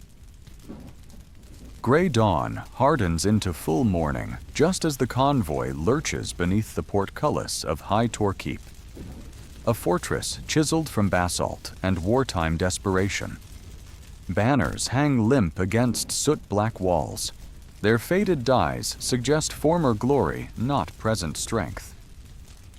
Inside the bailey, the smell hits first wood smoke and unwashed men layered over boiled horse oats, followed by the sight of soldiers thin enough for mail to sag on collarbones. They rake hollow eyes across the wagons, the way wolves appraise a wounded stag. But discipline keeps their boots behind the painted muster lines, scuffed into the mud. Your sergeant signals halt. Drivers yank oxen to a panting standstill, while the keep's quartermaster strides forward, inkstick tucked behind one ear. He taps each canvas seal with a brass rod, listening for false thuds that would betray pilfered grain. Satisfied, he snaps orders: unload half to the bakehouse, half to Rampart stores, and don't spill a kernel. You spear carriers into pairs, hefting sacks that rasp against greaves as you stagger across slick stones toward a yawning granary arch. Inside, torchlight paints sacks ochre, revealing rats so bold they scarcely flinch. Still, the sight of wheat heaps brings a hush-hunger's version of reverence. One veteran presses his forehead to a burlap flank, as if greeting a relic. You keep the smith's son close aware, the fever still shadows his cheeks. He works slower than usual, but refuses to stop breath misting in the cold. When the last sack thuds onto the pile, he sinks to one knee. You hook an arm under his and steer him toward the infirmary, wedged beneath the eastern wall. A surgeon in stiffened leather jerkin waves you off beds full, but grudgingly slaps a wad of marigold poultice onto the boy's neck and tells him to sit by the brazier until the drafts take hold. You leave him there silhouetted in orange glow like a figure scratched onto parchment. Midday horn calls all able bodies to the outer courtyard. Commanders gather atop the well cover, 7 men in varying shades of exhaustion, spreading a map weighted with dagger hilts. The enemy, they say, pushes along the river road south of the keep, aiming to sever what few supply lines remain. Tonight, a scout detachment will ride under cloud cover to mark fordable crossings. Tomorrow at first light, your escort will drive the empty wagons back out to fetch more grain medicines, and rumor claims a royal envoy desperate to inspect the plague's reach firsthand. Murmurs ripple another march, another gamble. Yet the alternative is rotting inside stone walls that smell of slow hunger. Dismissed, you find the fortress bakehouse drawn by yeast tang that reminds you of kitchens far gentler than this. Inside, dough rounds proof on planks, while a head baker face, flour-masked like a funerary bust, shoves blazing peels into cavernous ovens. He sees your spear and thrusts a still-steaming heel of bread into your hand. First cut for the one who carried it, he grunts. Steam curls into cold air, carrying rosemary and hope. You break the loaf pocket half for the boy and devour the rest so fast the roof of your mouth scorches. Pain feels almost like pleasure after march upon march of cold beef and worry. Afternoon tasks bleed into dusk. You're posted on the south battlement overlooking scrubland glazed silver by frost. The cracked mirror sits inside your jerkin, its weight a reminder of faces beyond these walls, while the hagstone dangles from your belt, clicking softly against mail with each pacing step. Far below, scouts slip through the Sally Gate, like shadows shed by the keep itself. They vanish into bramble, headed for the river you crossed yesterday. You steel yourself, for second watch again night seems to trust you with its darkest hours. Stars bloom behind ragged clouds as torches along the parapet are hooded to slits. Wind sneaks across merlons carrying distant metal clatter. You stiffen. So does the archer 2 posts down. Then come the whistle's arrows, slicing wind thunking into shield and stone. A raiding party, maybe deserters hungry for wheat, has tailed your convoy. Alarms peal. Soldiers tumble from bunks, still fumbling for helms. You plant Spearheart, hammering the cadence learned on the river bridge. Figures crest the ditch, scrambling on grappling lines. Moonlight flashes on hatchets. First impact snaps an enemy wrist against your spear butt. You wrench shove, feel resistance give. Another shape lunges too close for wood, so you draw your eating knife, the same iron you once used to cut barley bread, and slash upward. Warmth sprays your hand. The figure crumples without a sound, louder than breath leaving lungs. More arrows hiss overhead. An oil jug detonates against the wall, gush lighting straw at tower base. You shout for sand buckets, boot an assailant's ladder backward into the ditch, and glance down to see the smith's boy, roused from infirmary, limping across the yard with a sling full of stones. He whirls one skyward. The projectile vanishes, but a yelp follows proof enough of his aim. The skirmish breaks as suddenly as it flared. Raiders melt into scrub hauling wounded, leaving 3 bodies draped on ropes. Fire teams douse sparks. A lieutenant counts casualties too. Dead 5 injured, but grain stores intact. Relief drags at your knees. Fear catches up, fizzing in limbs like spent lightning. The boy reaches you cheeks, ash-smudged, yet cooler than morning. Charm worked, I guess, he says, tapping the hagstone. You fumble for reply, only managing a nod before he's shepherded back to the infirmary. Near dawn, you stand alone on the wall. World hushed, except for drip of melted frost off crenels.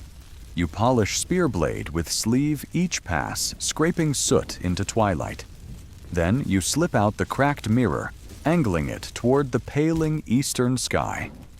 For a moment, it captures both rising light and your own eyes, bloodshot, yes, but still alive.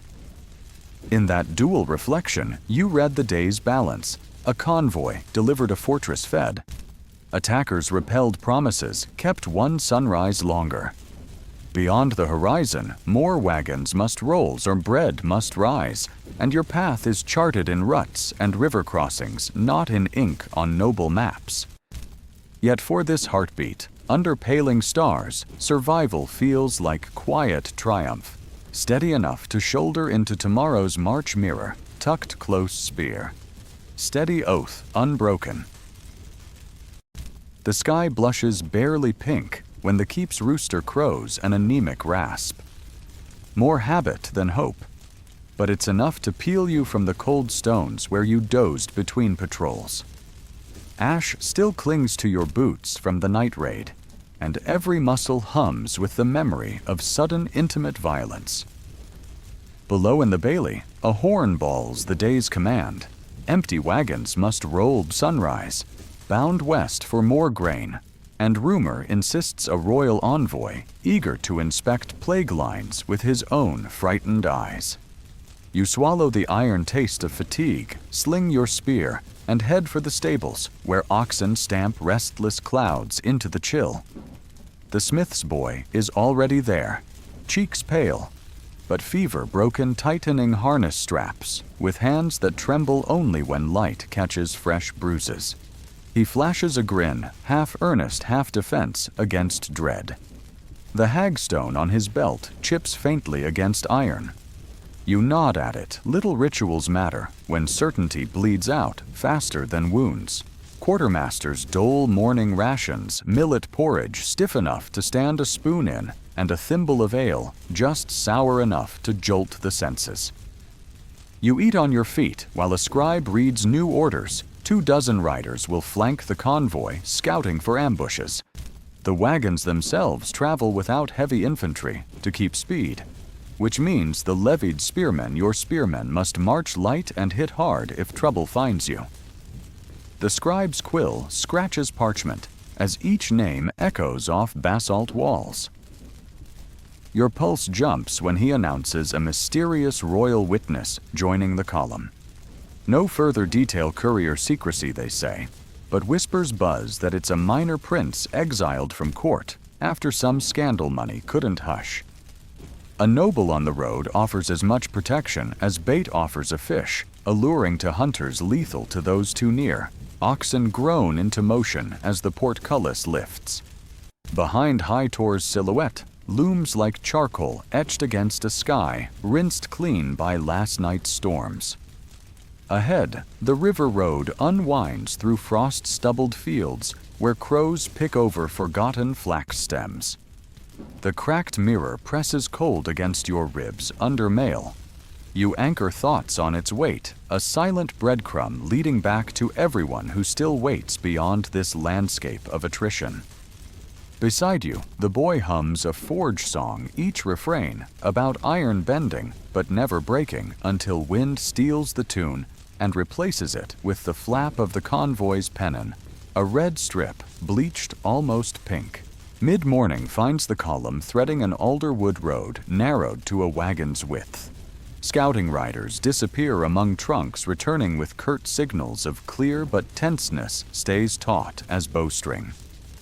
Somewhere beyond leafless boughs, a woodcutter's axe echoes just a villager making winter fuel, or so you hope. But every ring carries the possibility of ambush. The noble's carriage rattles behind the first wagon curtains drawn. When one slips aside, you glimpse a youthful face, powdered too white for healthy skin eyes darting like a trapped hare's. He withdraws the curtain at the first clank of your mail, and the driver flicks reins as though speed alone can outrun dread. Near noon, a ford appears, slate-colored water, sliding over stone ribs, banks churned by recent hoofprints. Scouts report no enemy yet. The quartermaster orders a halt better to water oxen before the climb beyond. Drivers coax beasts down the muddy slope wheels, sinking to hubs in sucking mire. You and 3 others wade calf-deep shoulders, braced against spokes leveraging wagons through the current. River chill stabs bone, but the effort warms blood faster than any hearth. While slogging, you notice a lump snagged under a spoke, a leather satchel bloated with silt. When you tug it free, a seal pops royal wax, stamped with the same crest that flutters on the carriage. Inside, vellum sheets, ink blurred, but legible battle dispatches and plague counts meant for court. You tuck the satchel behind your cuirass without thinking mind, already mapping contingencies if the missing pouch is discovered. Desertion accusation, maybe execution. But knowledge is coin, and you have debts that promise no charity. The road climbs rudely after the ford switchbacks raked with loose shale. Wagons groan, oxen bellow, progress sputters. A scout's horn trills twice contact. Everyone freezes spears level. But it's not raiders this time. A ragged procession limps from the tree line. Civilians, not soldiers. Families pushing handcarts piled with bedding and bread crusts. Their leader waves a white cloth darkened by road grime, begging passage to the fortress you left. Behind them, a pair of men carry a makeshift litter bearing a woman whose breath rasps louder than wagon wheels. Purple blotches freckle her throat. Some of your fellows raise shields remembering the quarantine orders, yet the refugees kneel in mud voices. Cracked. We carry our own dead. Just let the children through. The quartermaster hesitates, glances toward the noble's carriage, then shakes his head. His order rings flat. No entry. Keep moving. You feel each plea collide with your chest, but command binds limbs more tightly than conscience. The wagons roll past, leaving sobs washing over the stones like broken tide. The royal carriage stops 5 lengths ahead. Curtains part. The young noble steps onto the road, lace cuffs dragging mud. Face to face with misery, he sways, then pulls a silk purse from his sash and scatters silver pennies across the ditch. Coins thud into soggy leaves. Nobody rushes to collect. Hunger cedes to terror when copper faces glint beside plague blotches. The noble retreats, vomiting into reeds. You watch, thinking how money fascinates until mortality clarifies priorities. By dusk, the convoy crests the ridge overlooking Longmarket Crossing. A village built around a bridge and a weekly fairground now stripped bare. Smoke columns rise from cottages torched to slow disease. Charred beams silhouette like ribs. The quartermaster sets camp on a knoll west of the river, safe from embers and contagion, but within arrow range of desperation if night survivors risk the bridge. Fires are banned again, so supper is jerky and silence. Scouts rotate perimeter watch. The smith's boy eats slowly, hand steady. Fever seems gone.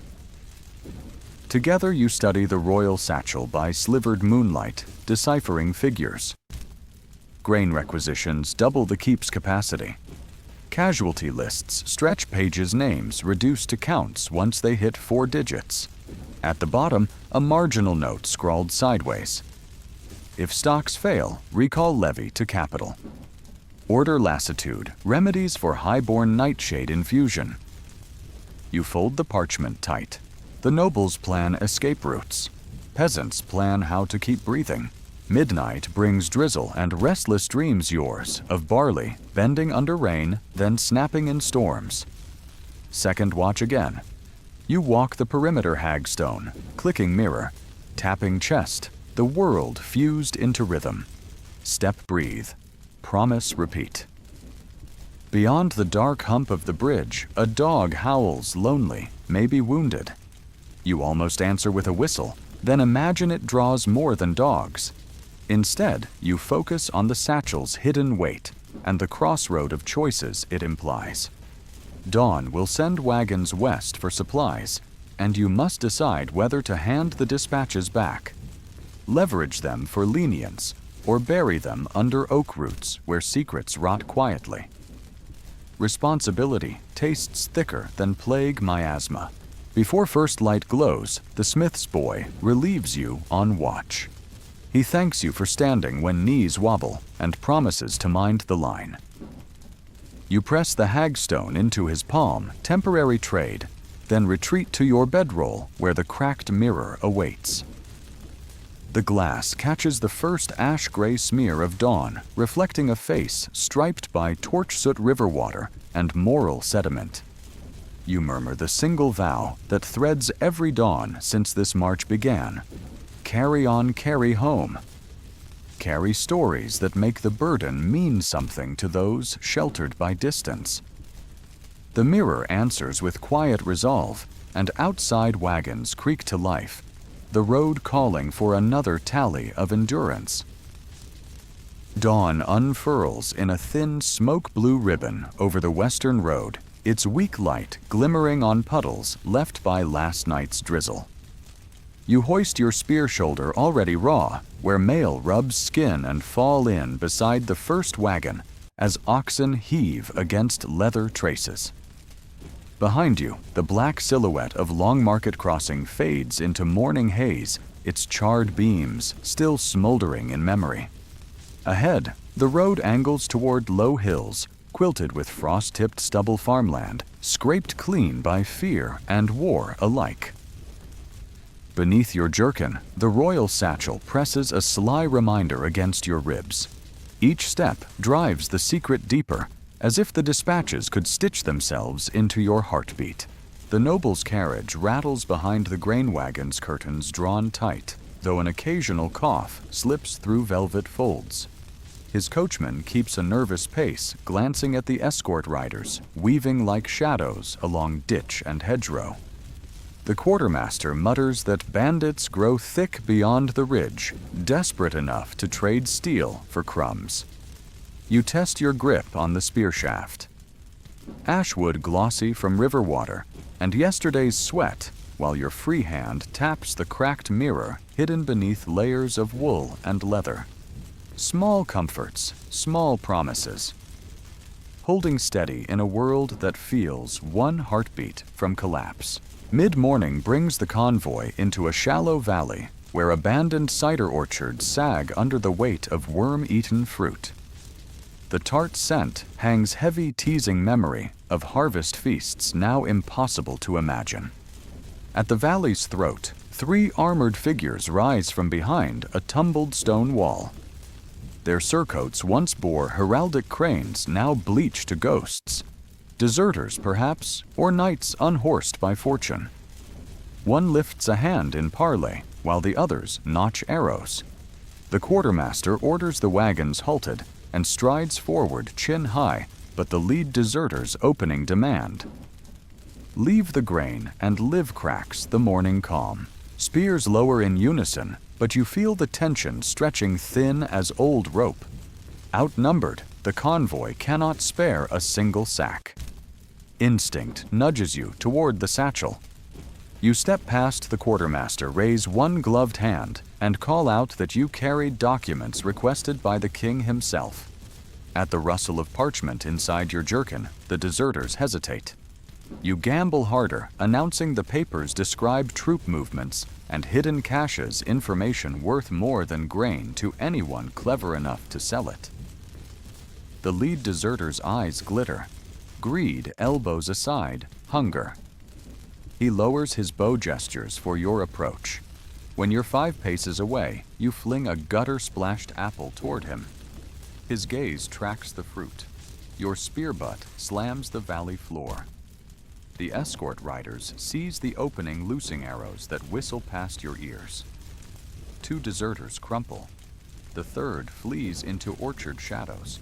The standoff ends before oxen can stamp twice, and your bluff ripples through the ranks like fresh air cracking a sealed tomb.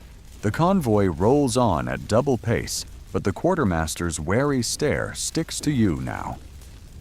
At noon, he calls a rest. Beside a creek, threaded through bracken.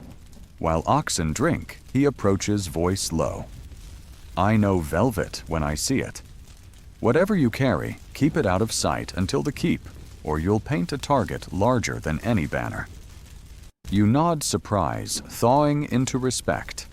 He returns the nod, invisible accord forged. Afternoon clouds stack like tarnished shields overhead. The smith's boy marches at your flank, color rising in his cheeks, fever no longer only exertion. He hands back the hagstone, insisting you may need its luck more than he.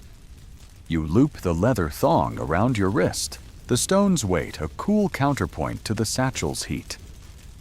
Quiet settles until the boy asks why the deserters paused.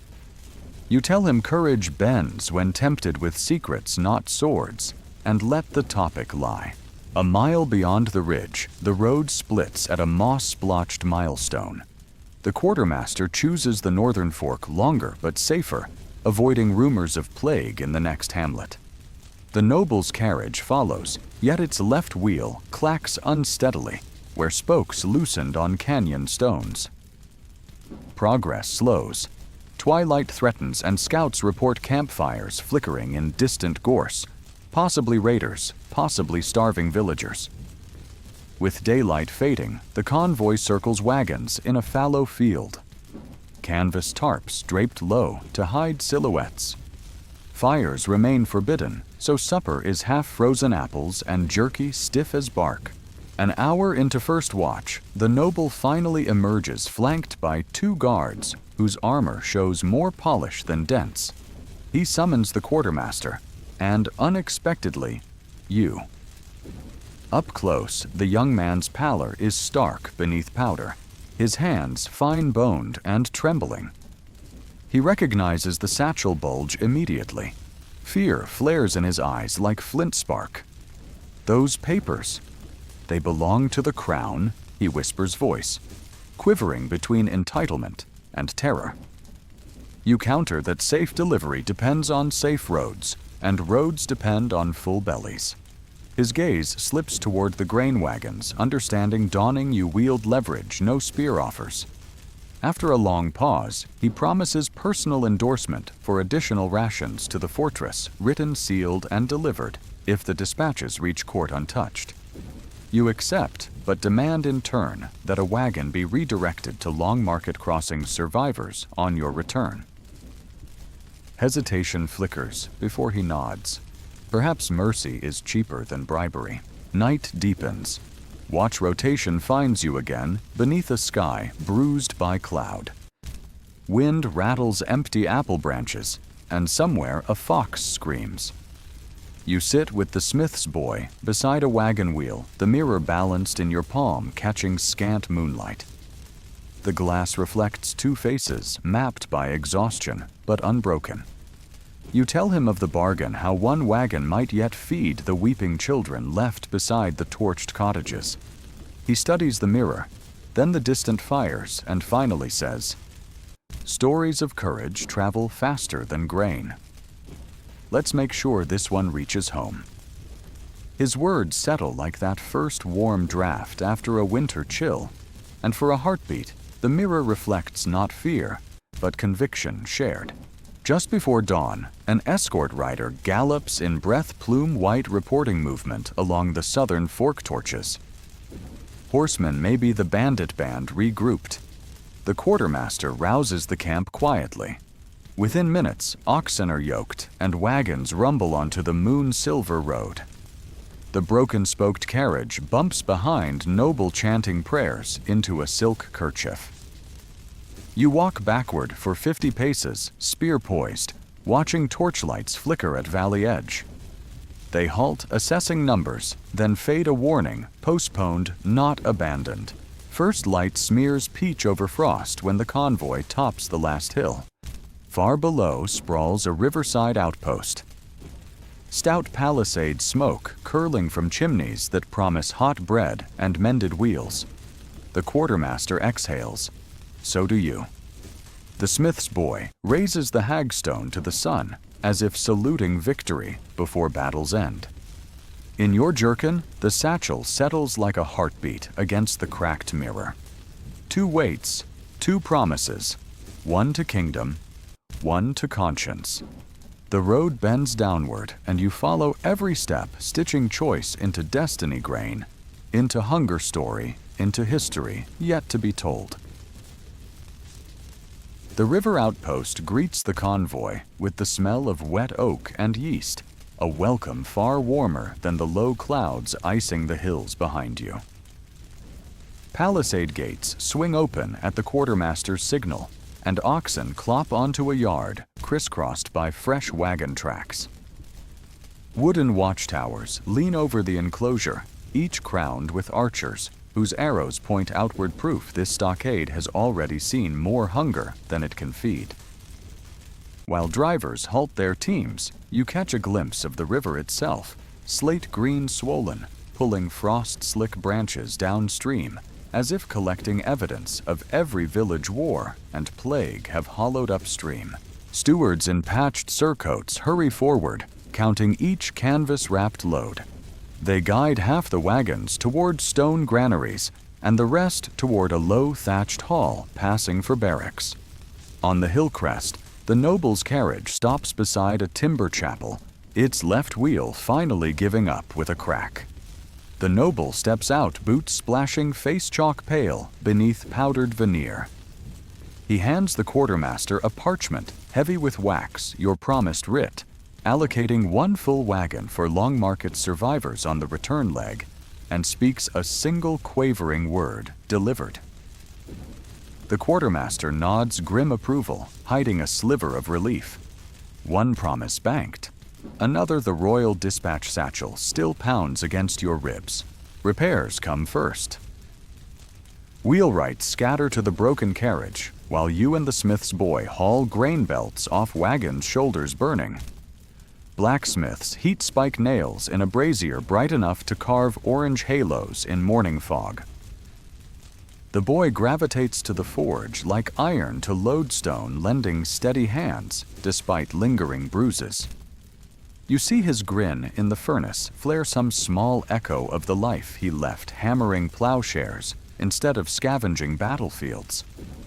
He leaves with a new strip of rawhide, binding the hagstone to his wrist, swearing it absorbed enough luck for 2 men. At midday, the outposts cook ladles turnip stew into wooden bowls. It tastes of smoke salt and something faintly sweet luxury, until you realize the sweetness comes from dried apples charred by the fires that gutted Longmarket. You swallow anyway. Hunger rarely grants second opinions. Around you, weary soldiers trade rumors faster than spoons scrape bowls. Enemy raiding parties crossing farther north plague supplicants arriving by raft, only to die on the banks the king's court debating whether to withdraw to a mountain retreat. None mention the satchel, yet its weight feels louder with every rumor. The noble's steward seeks you out after the meal, requesting a private word beneath the chapel eaves. Rain begins again, drumming the shingles and muffling conversation elsewhere in the yard. He offers a sealed scroll addressed to the High Court Chamberlain authorization. He claims to reward you and the boy with silver for bravery once the dispatches reach the capital. His gaze flickers at the satchel bulge as he speaks. Fear and calculation braid together in his voice. You accept the scroll, tucking it inside your jerkin alongside the mirror, then ask whether the noble intends to honor the Longmarket relief wagon, should the court question its merit. The steward hesitates, but the toll of chapel bells breaks the silence and he nods.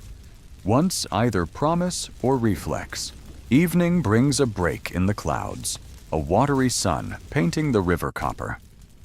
The quartermaster announces the convoy will split at dawn. Half the wagons with fresh escorts will push south to relieve villages still free of plague. The rest, empty, will return east for another grain run, stopping first at Longmarket to honor the writ. You volunteer for the return leg, so does the smith's boy. The quartermaster raises an eyebrow, but consents, reminding you the road home is no kinder than the one ahead. You tap the hagstone and answer that some debts refuse delay. Night watch finds you on the western parapet, staring across moon-silver water toward Black Hills, where wolves howl and torches flicker. Probably charcoal burners, maybe worse. You angle the cracked mirror against starlight and study the fractured reflection fatigue etched like runes, but beneath it, a steadiness born of 13 unbroken days of choices that hurt but held. You unfold the royal dispatches one last time. The numbers are worse in lamplight plague deaths, climbing like ivy grain, reserves falling like frost-struck leaves, morale indexes scrawled in the margins as if despair could be tallied. You could pocket the satchel's secrets, sell them, or let them vanish beneath river mud. Or you could deliver them intact and hope the thin thread of duty still means something to the people who rule by it. You picture your mother's kitchen barley loaves cooling near a hearth that leaks smoke through cracked masonry, and ask the mirror which act keeps that fire burning. Its silent reply is the river's reflection fading into darkness. What you carry defines the hands that bear it. You reseal the satchel, knot the cords tighter, and settle beside the parapet embrasure until dawn limns the world in pewter hues. The return column forms under a sunrise, the color of old parchment.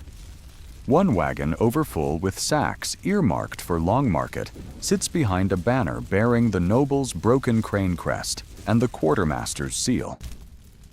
The smith's boy rides atop the driver's bench sling across his lap, eyes bright despite chill air. You walk alongside spear butt, thudding a promise into muddy earth. Mile by mile, the outpost palisade shrinks behind you, replaced by orchard shadows, and the hush of fields washed clean overnight. Near midday, a thin line of smoke rises ahead. Long Market, or what remains.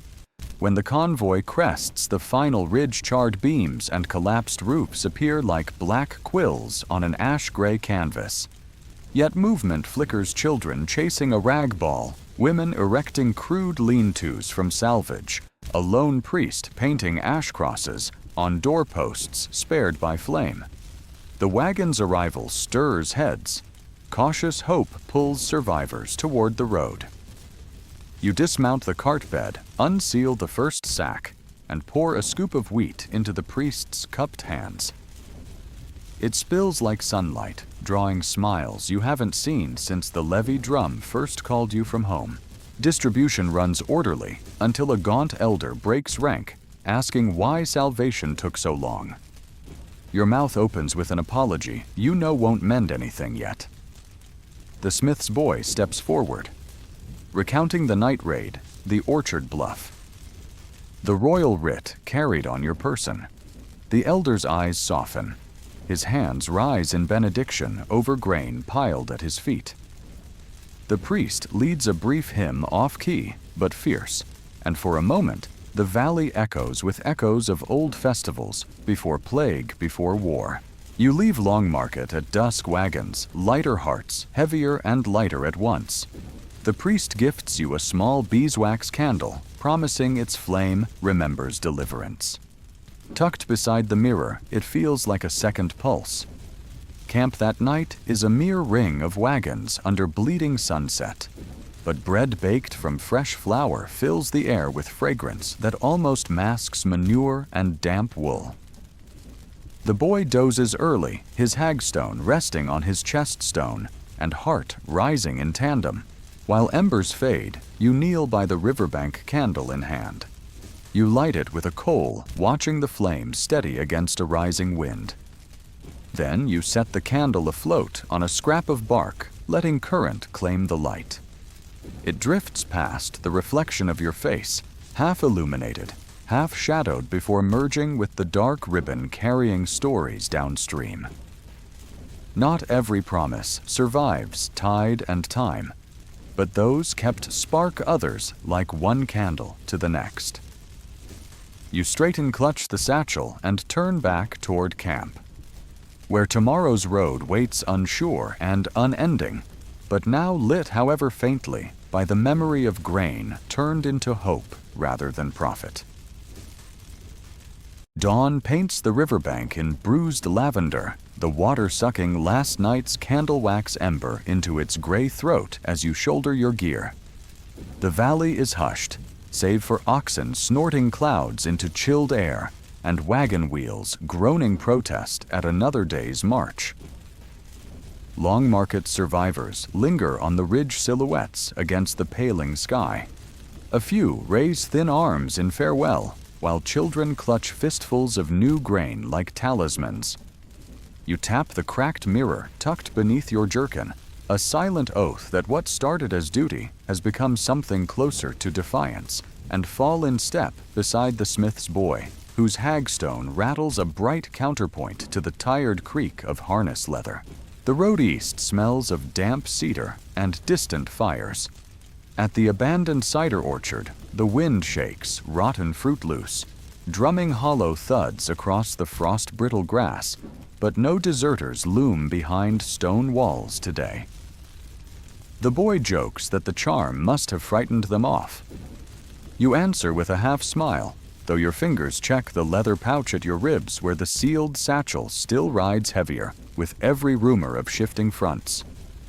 Mid-morning brings a clap of hooves.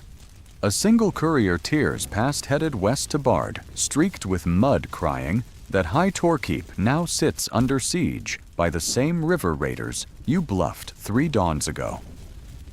The quartermaster curses, but the column rolls on. Empty wagons alone won't break a siege, and grain still waits farther east.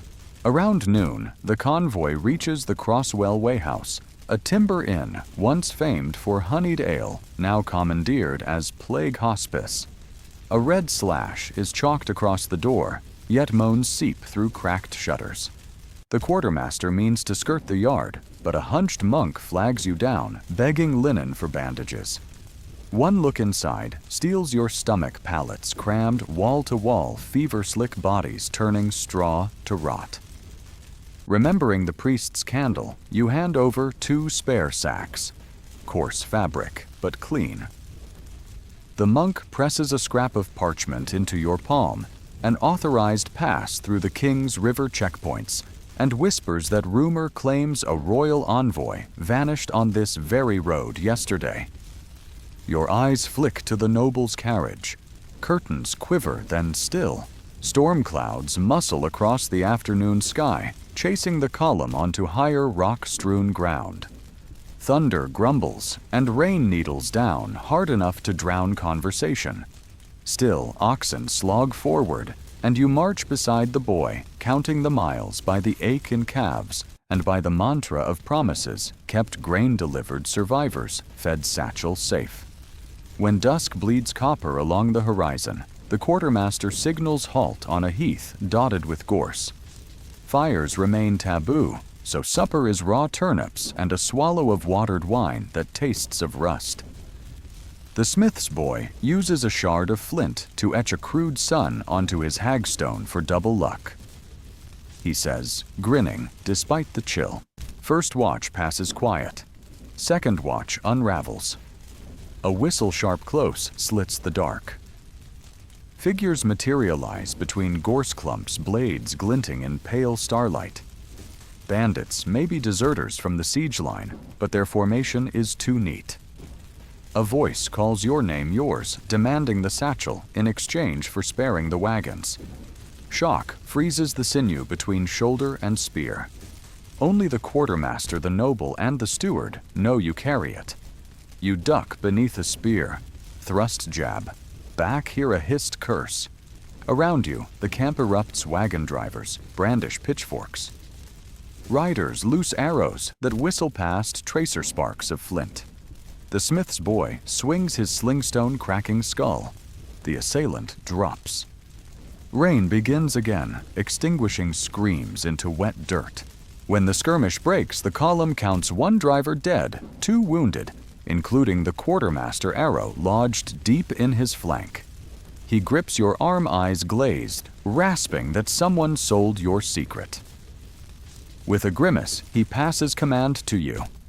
Get that pouch to the capital, then slumps as surgeons haul him away. Dawn finds you kneeling by the supply map, blood drying on knuckles measuring impossibilities. High Tor besieged behind, raiders ahead, traitors within. Yet the satchel's cords dig into your chest, and the mirror's reflection, mud-streaked, unyielding, offers only one path forward. By mid-morning, you lead the cut-down convoy, 3 wagons, 24 fighters toward the Blackfen Ford, where the King's patrols supposedly still hold. Floodwater has eaten half the approach, leaving a slurry of churned clay and flotsam. You order axles, greased oxen, unyoked wagons, man-hauled across makeshift brush mats, while riders flank downstream as living anchors. Waist-deep in torrent, you feel the satchel shift beneath leather. The cracked mirror smacks cold against skin like a second heart. One stumble could drown both secrets and hopes, but arms strain, wheels bite. And on the far bank, you collapse onto reeds tasting victory brine. Beyond the Ford pinewood, smoke threads the air, friendly forges, or burning farms impossible to tell. Scouts return with tidings. The Royal Highway lies 2 leagues ahead, patrolled by a mounted detachment still loyal to the throne. Spirits lift. The smith's boy slaps your shoulder, declaring the hagstone officially overworked. Yet you cannot shake the memory of your name in that raider's mouth. Evening gathers purple and ominous as you order a tight camp ringed by spears. No fires again, only whispered stories traded for warmth. The boy asks what drives you to lug papers when steel might save more lives. You answer by unlacing the satchel just enough for moonlight to silver the inked lists of plague towns, grain stores, troop deficits. If the court sees these numbers, maybe they'll stop counting victory by acres and start counting throats. He studies the pages, then nods. Resolve welding into the line of his jaw. Near midnight, the noble's steward materializes at the perimeter cloak, dripping, claiming he fled assassins. You sense the lie in his too steady voice. 2 escorts search him, finding a purse bulging with coin, and a second scroll ordering any bearer to divert grain trains south away from High Tor to supply a noble rival's private fortress. His wide eyes flick between you and your bloody spear. He stammers about obeying his master. You bind his wrists and stash the scroll beside the satchel. Betrayal now has handwriting and wax seals. When sunlight finally slices the horizon, the road ahead sparkles with lance tips and Blue Banner's Royal Patrol at last. You march to meet them, dragging the steward waving the hospice pass like a white flag. The captain hears your tale in silence, then escorts the convoy under cresting larks to a fortified toll gate where messengers gallop straight for the capital. As the satchel passes from your hands to his weight lifts, yet responsibility clings like damp wool. He signs a receipt, promises tribunal for the steward, and orders 2 wagons of grain redirected north to the besieged keep by authority of witness testimony. One promise met another, ceded. The patrol offers escort back toward High Tor. You decline. The smith's boy stands beside you, eyes tracking the wagons rolling into sunrise. You point west toward fields, quietly nudging green beneath thawing frost barley country home. The cracked mirror catches first light, throwing a shard of brightness across both your faces. You tuck it away, guide your friend onto the rutted lane, and feel the hagstone cool against your palm as the kingdom's high banners recede behind you. Dispatch delivered grain rerouted conscience intact for now, and the long walk toward everything you left begins under a sky, finally showing a band of honest blue. The first true spring breeze greets you 2 days east of the Royal Toll Gate, warm enough to lift the fringe on the smith's boy's slings and tug damp wool from your skin.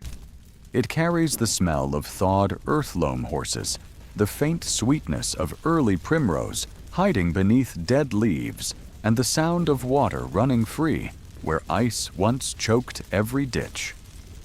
The war still rumbles in distant valleys, and plague carts still rattle behind quarantined gates.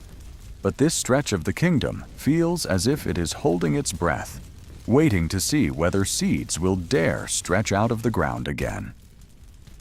You and the boy set your boots on a track that snakes through hedgerows blotched by lichen, the color of bruised peaches, guiding yourselves by the low sun and the promise of barley fields a week's march west.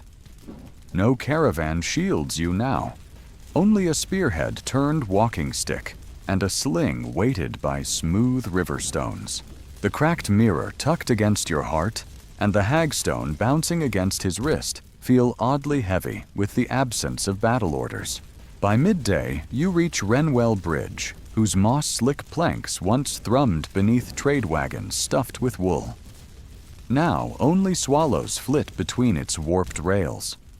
A peddler sits cross-legged beside a cart no bigger than a coffin lid, selling rust-flecked scissors and jars of pickled eggs. He squints at your mail, asks whether the war has finally ended. You tell him not yet, though a few shards of sanity might have breached the court walls.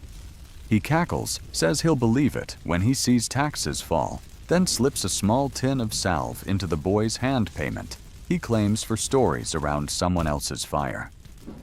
Kindness traded for rumors feels like a ledger moment worth pocketing. Beyond Renwell, the road skirts a marsh where reeds sway like old dowagers gossiping in the wind. Here the boy's sling hums twice. A startled duck splashes skyward, leaving 2 frogs limp in muddy ruts. Supper secured, you press on until dusk halos the tree line in molten copper. You camp beneath a fallen oak, its trunk hollowed by lightning so that the heartwood smells of charcoal and rain barrel. While the frogs roast on skewers of buckthorn, you draw the cracked mirror into twilight and study your face. The bruises have faded to saffron stains, but your eyes feel older, like river stones worn smooth by stories too heavy to roll away. Across the fire, the smith's boy traces the sun symbol on his hagstone, adding tiny strokes rays, he says, so nothing dims the center again. You wonder whether hope can be carved deeper than fear. The next dawn spills silver across dewy grass, and footsteps approach your camp, an old woman draped in a patched pilgrim cloak, leaning on a staff carved with saintly sigils. She nods at the frog's stripped bones, asks if the road west is safe for a lone soul. You answer that raiders favor richer pickings than what's left here, then share your last heel of long market bread. Between bites, she reveals she is bound for a shrine rumored to cure lungs that burn like peat. She glances at your battered mail, suggests the kingdom's sickness might be heavier than plague, that hearts are starving for men who act without coin dangling at the end of the deed.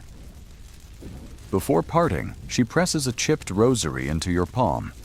The beads clack against the mirror when you slide them inside your jerkin, two talismans, now nesting alongside the parchment of the steward's tribunal receipt. 2 days later, crossroads signage, splintered but legible, finally points toward your own valley. The boy's stride quickens, despite the raw patches on his heels. He talks of his forge of bellows, wheezing like old dogs, but faithful of iron, waiting to be coaxed into plowshares instead of arrowheads. You picture your mother pinching dough, turning it to test its spring. Evening light paints furrows along a nearby hillside, where a lone farmer guides an emaciated ox breaking soil that still clings to winter. You afford yourself a rare indulgence, offer your spear in trade for an hour's labor, sinking the iron blade into ground to loosen clods, while the boy edges rows with his worn slingstones. When the last furrow stands straight as scripture, the farmer shakes seed into your cupped hands, barley hardy and golden. He insists you take a handful home. For next season's loaf, he says, eyes shining with a gratitude disproportionate to the gift. Yet the weight of those grains in your palm feels like the kingdom distilled. Hope you can plant. Storm clouds bank low and violet. The morning you finally crest Hawthorne Ridge, overlooking the patchwork of fields that cradle your village. Thin smoke curls from chimneys, and the distant toll of the chapel bell marks noon prayers. The world looks smaller than your memory, and somehow braver. When you and the boy step onto the dusty lane, children playing with hoopsticks freeze wide-eyed at the sight of mail and road grime. One darts off, screaming for parents. Within minutes, familiar faces, older, wearier, crowd the lane, equal parts joy and disbelief threading their smiles. Your mother appears at the threshold of your cottage, hand clutching her apron top, as if to steady the earth. You cross the yard in 3 strides. Her embrace smells of yeast and thatch smoke. Tears carve clean tracks down her flour-dusted cheeks, and for a moment, the road's weight dissolves like frost in sun. The smith's boy heads for the forge at the lane's end, where a new sign, Fresh Edge's Fair Prices, hangs in place of his father's old cart. He pauses to tuck his charmstone beneath the lintel, promising to craft one honest blade for every arrow fate forced him to notch. Your mother ushers you inside, and on the table sits a loaf baked with the last of last year's barley. You add the farmer's seed to her flour jar, pulling from your jerkin the steward's receipt and the noble's scroll. She reads only pieces, grain-diverted North Tribunal set, and nods as if the jargon of power can never eclipse the language of bread. On the hearth, you place the cracked mirror, where dawn will strike it each morning, not to admire the scars, but to remember they stitch themselves for something larger than fear. A knock disturbs the reunion messengers wearing the blue livery of the Royal Patrol. They announce a decree. The king, shaken by new reports, orders every able smith to forge plowshares to reclaim fields fallen to weed, and village councils to store grain in communal barns before winter. They also hand you a sealed letter bearing the Chamberlain's crest commendation and a modest purse, silver rattling like river stones. The parchment names you Courier Emeritus, free to refuse further levies unless the realm faces mortal peril. You fold the commendation, careful not to smear ink still drying, and meet your mother's proud but worried eyes. Service earned a reprieve, perhaps temporary, yet enough to sow barley, mend roofs, and feed stories into hearthlight. That evening, the village gathers. You recount the orchard bluff, the siege at High Tor, the scrolls that almost sold grain to the highest bidder. Children gasp, elders mutter hands, clasp rosaries. You suddenly recognize as siblings to your chipped beads. The cracked mirror passes from palm to palm, reflecting firelight and widening eyes until it settles back into your jacket pocket, heavier with shared witness. The smith's boy lifts a goblet of cider, toasting the road that brings us back, and laughter trickles through air scented by stew and early hay. Above the moon rises no longer an omen, but a lantern blessing. Seedbeds turned earlier in the day. When night thickens and candles gutter low, you step outside, heel sinking into soft tilth. Stars scatter like spilled barley across indigo. In your fist, you cradle 3 grains from the farmer's gift. You press them into the soil at the door's edge, cover them with earth, then lay the hagstone atop like a sentinel. Finally, you push the cracked mirror into dirt at their side glass, facing sky. Tomorrow you'll retrieve it, wash it, polish it for a new mantle. But tonight it watches seedlings dream of green. You whisper a vow that if drums call again, you'll answer with the same stubborn mercy that carried you home. But for now, the kingdom must learn to grow something other than fear. Spring sunlight wakes me before the cock crows a pale gold, streaking the beams of my own roof instead of a barracks rafter. I lie still listening, not for levy drums or the scrape of raiders on stone, but for village sounds that once seemed ordinary. The slap of a bucket at the well, a gate creaking as someone hustles a goat to pasture, my mother humming while she stacks kindling. Only after the smell of barley porridge drifts in do I rise, tugging on a linen shirt that isn't stiff with travel grime.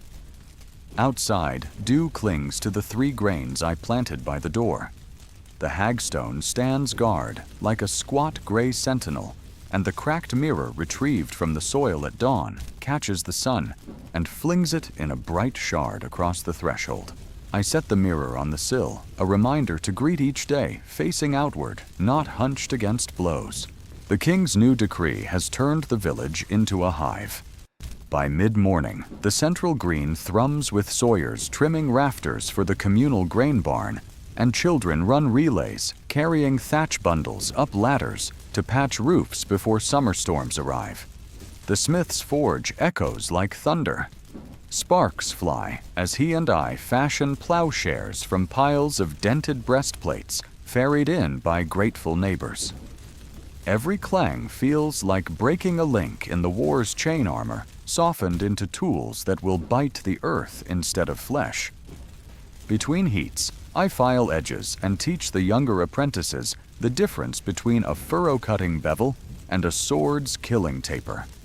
They listen with big eyes, trying to reconcile the stories they heard at last night's gathering with the patient rhythm of the anvil.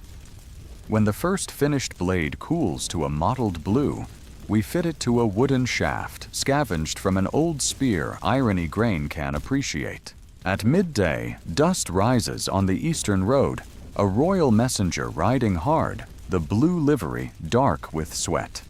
He bears a parchment embossed with the same seal that stamped my commendation. The missive orders each parish to elect 2 envoys to attend a grain council in the capital. The crown, it seems, has finally realized that the best armor against plague is full stomachs and calm nerves. When the council clerk unfurls the decree on the chapel door, villagers murmur my name, and I feel old weight resettle across my shoulders. I could refuse my exemption is inked by the chamberlain himself, but the cracked mirror on the sill flashes as if answering for me what we carry defines us. That evening, the elders vote by acclamation. The smith's boy claps me on the back and declares he will keep the forge singing until my return hammering hope into every plowshare. Preparation is quieter this time. No drums, no forced marches, just a satchel packed with fresh parchment, a tiny loaf, 3 candles from the priest, and the mirror wrapped in wool. My mother slips a twist of dried apple into the bag, then kisses my cheek as if sealing wax on another promise. At dawn, I set out with the miller who was chosen as co-envoy, our shadows long ahead of us on the dew-bright lane. The kingdom is different when you walk it without looking for ambush. Fields we passed in skeletal winter now flicker with green. Villagers along the way wave us to trestle tables where they trade travel gossip for word of the grain council. Each gift of bread or cheese tastes like a down payment on trust we can't afford to squander.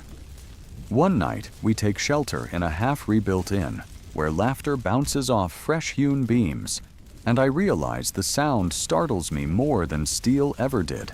5 days from home, we reach the royal toll gate, where I last relinquished the satchel of dire numbers. This time, guards recognize the chamberlain's crest and salute without rummaging through our packs. Inside the capital walls, the stench of fear I remembered has thinned, replaced by yeast from open bakeries and the metallic whir of spinning wheels. Plague scars linger blackened doorposts, empty tenements, but market stalls brim with early peas, hard cheese, and flasks of cider marked barley levy exempt. The council convenes in a vaulted hall where light slants through colored glass depicting Saint Hildegard holding sheaves of wheat. Delegates arrive, weather-beaten farmer women, abbots with ink-stained fingers, one swaggering merchant missing 2 teeth but bursting with ledgers. I spot the noble whose carriage wheel cracked on our road. He looks less powdered, more attentive, as if traveling beyond velvet curtains cured something delicate inside him. Debate stretches for hours, bushels, tariffs, storage the thorny question of who pays to transport grain to districts still walled by quarantine. When murmurs spiral toward stalemate, I stand mirror in hand and recount Longmarket's ashes and the wagon that bought the survivors a future. The mirror catches torchlight, scattering bright bands across banners and armor alike. Faces tilt toward it, toward me. I do not dwell on heroics, only on arithmetic. 1 grain wagon diverted cost the treasury nothing yet planted courage in a valley ready to give up. That courage, I argue, yields more harvest than any tithe squeezed from frightened villages. Silence follows, then murmured assent, cresting into applause.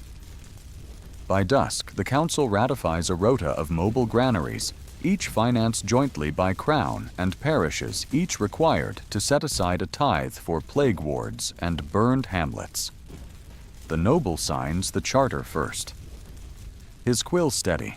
We depart the capital with a caravan of scribes carrying duplicate decrees like pollen scattering on wind. Along the homeward road, I catch whiffs of elderflower, feel the earth throb underfoot as if listening. On the 5th night, camped beneath a sky-bruised violet, I plant the priest's last candle in the dirt and light it. Its flame steadies unfazed by breeze, and I angle the mirror to bounce its glow toward every scribe's parchment, a quiet benediction on ink still wet. When the candle gutters out, embers remain tiny orange suns blinking against dark.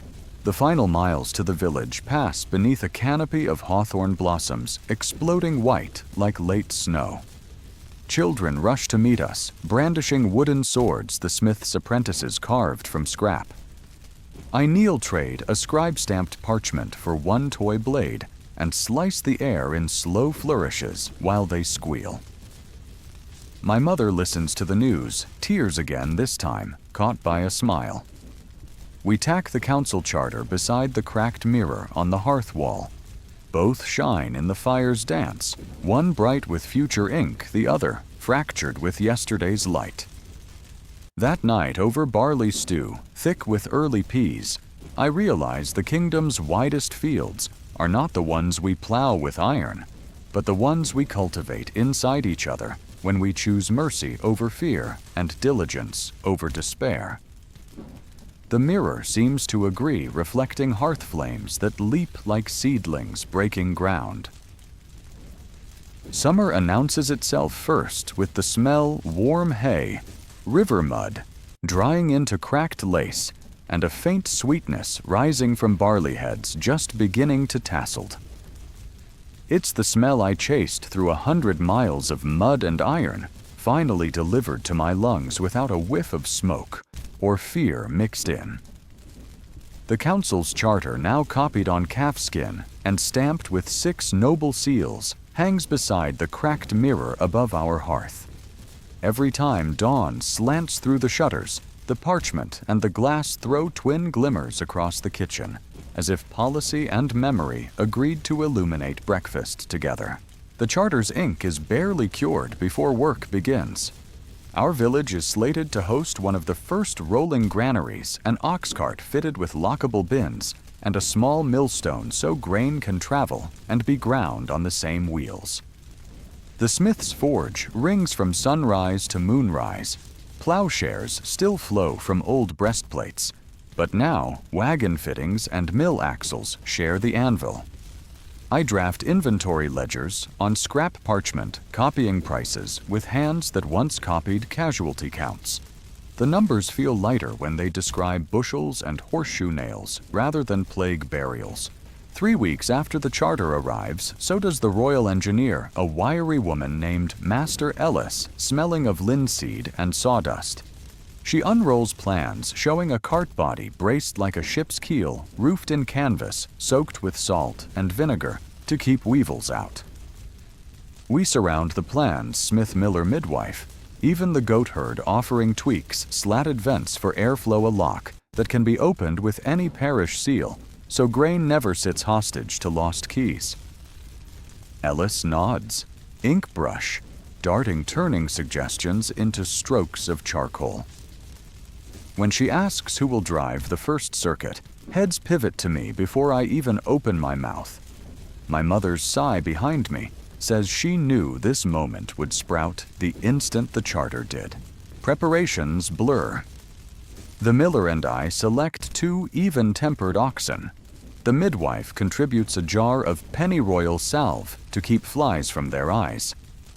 Children paint the parish crest, a barley sheaf wrapped in a hammer strap on the canvas roof. I refit my old mail into a vest light enough for travel, but sturdy enough to discourage opportunists. The cracked mirror freshly polished, I latch inside the driver's box, where it can flash signals if highwaymen loom. The hagstone. The smith's boy ties it to the axle hub, declaring that every revolution should grind good fortune into the road itself. We roll out at dawn under a sky the color of new linen. The first leg runs south to Riverbend, a hamlet battered by both plague and a spring flood that soaked its wheat stores into useless paste. Ellis rides beside me, taking notes on wheel wobble and ox stride. The miller follows on a mule, ready to teach any village how to balance the portable mill. Fields blur, some green as hope, others patchy, where war left scars deeper than plow teeth. At midday, a patrol flags us down, curious about the cart. When I show the king's seal, the captain breaks into a grin I've never seen on a soldier grain that moves faster than taxes about time. Riverbend smells of mold when we arrive. But it also smells of stew, because neighbors are already sharing what little they have. We park the granary by the Commons Oak, unlock the bins, and start the millstone. Children gape at flour drifting like snow into waiting bowls. We trade a portion of grain for fresh river carp, and 2 sacks of late carrots charter rules. Give but also receive, so the cart never empties. Ellis sketches the oak's broad limbs, imagining overhead platforms for sacks when autumn rains threaten. At dusk, villagers gather for a hymn. I pull out the cracked mirror, catching the last copper of sunset and reflecting it across their faces. The smallest girl asks if the glass is magic. I tell her it simply remembers every dawn it has seen and lends the light forward. The route arcs west, then north. A slow circle stitching parishes together. At each stop, rumors travel faster than wheels. High Tor finally lifted its siege after convoy aid arrived. The plague line shrinks though pockets flare like brush fires. A distant battle ended with both armies too exhausted to claim victory. Yet the loudest news is always the same grain arrived, bread-baked hope tasted. Ellis mails weekly reports on axle stress and weevil counts. The Crown replies with orders for 10 more carts to be built before frost. Halfway through the circuit, a different summons intercepts us. A royal courier, this one not sweating, but gleaming in fresh livery, hands me an invitation sealed in blue wax. The Chamberlain requests my presence at court, not as courier, but as advisor on mobile provisioning and community trust. Ellis whoops. The miller claps my shoulder so hard, flour puffs from his sleeve. I sit on the cart step ladder, trembling like a fledgling in my grip. Advisor court images surge, velvet halls, powdered wigs, endless debate slowed by ceremony.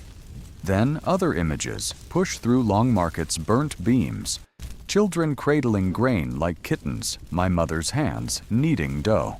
Night settles.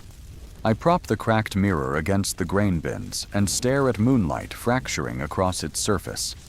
The mirror's silence reminds me that every path I take casts a reflection somewhere on parchment policies or on little faces beneath soot and ash. Ellis joins me, offering cider. She says sometimes you fight with iron, sometimes with ink. But the true weapon is the willingness to carry either. Under the stars, I craft a reply I will attend, but only if sessions rotate outside the palace so councillors hear wagon wheels and grinding millstones along with debate. I seal the letter with Riverbend wax. Compromise already in motion. We finish the circuit just as barley heads in our valley turn amber. The granary creaks back onto the village green lighter by half, but laden with dried fish seed rye, and 3 kegs of honey mead gifted along the way. My mother meets us at the gate apron, dusty with flour from the first communal bake in the new barn. She listens to tales of roads and councils, then surprises me. "Go to court," she says, wiping sweat with her forearm. "Let them see what a field looks like in a pair of eyes, not a ledger." The smith's boy grins, pressing the hagstone into my palm again for luck, where walls are thicker than sense. That evening, as the village feasts on bread glazed with Riverbend honey, I place the cracked mirror at the head of the long table. Flames ripple across its battered face, reflecting plowshares stacked beside serving bowls. I raise a mug, and declare the toast the miller taught every hamlet on our route. To grain that rolls and hearts that rise. Voices echo it, and for a heartbeat, the hall feels like the whole kingdom under one thatch roof. Tomorrow, I'll begin the journey to the court. Another road, another load to carry. But tonight, the mirror shows a room full of faces, bright with bread and belief. And I know exactly what reflection I want to deliver to the Chamberlain this one, where hope proves itself edible and contagious. The road to the capital is dusty this time of year, its hedgerows heavy with wild roses and gossip. I leave at first light carrying a slim case of ledgers, the cracked mirror wrapped in wool, and the hagstone tied to the strap so it knocks a steady rhythm against my thigh. Master Ellis rides beside me for the first 2 days, eager to present axle drawings to the royal smiths. At every toll booth, the guards wave us through when they see the grain cart crest stitched on my cloak. Word of moving granaries has traveled faster than ravens. By the third evening, the stony spires of the city climb out of the haze tin roofs, glinting like pond ice under a setting sun that turns the palace banners the color of fresh-baked crust. Inside the walls, summer has brightened even the plague-blackened alleys. Bakers hawk loaves stamped with tiny rolling cart seals. Children chase one another with wooden models of ox wagons. Yet the palace forecourt feels colder than winter stubble. Courtiers in brocade form polite knots, whose murmurs hush as I pass their eyes snagging on my mail-lined vest and travel boots powdered with road dust.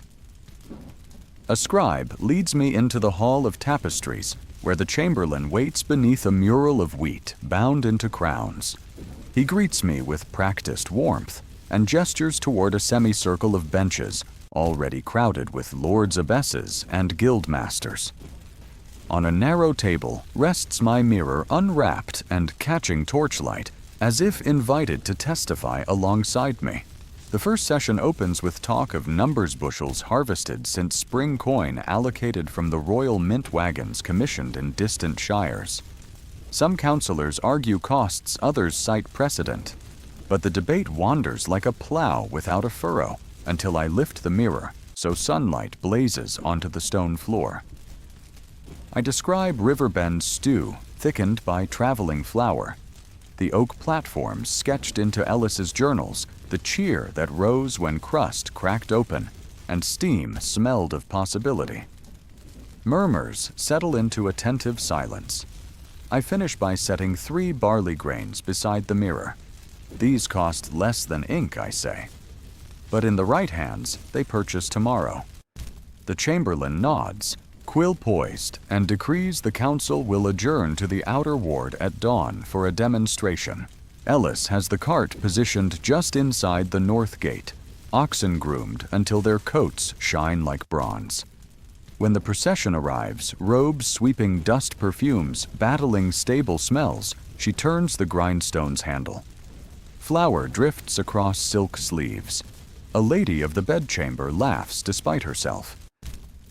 I invite each delegate to lift a sack, feel its heft. Watch wheat become meal beneath their fingers. The skeptical merchant from the cloth guild counts revolutions, calculates yield aloud, then mutters that grain in motion is harder to steal than grain locked in barns. By the meal's end, the council drafts an edict, 10 more traveling granaries, funded immediately. 3 of them assigned to war-torn frontiers under direct oversight of local parishes.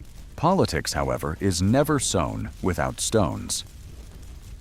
On the 3rd night, a note arrives under my chamber door, sealed with green wax, a noble consortium offering a private stipend if I redirect 1 granary route through their estates. The letter suggests it would simplify oversight and ensure proper security.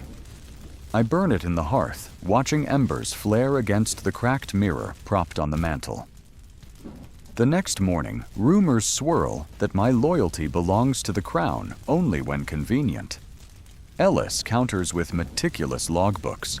The chamberlain counters with my tribunal receipt from High Tor.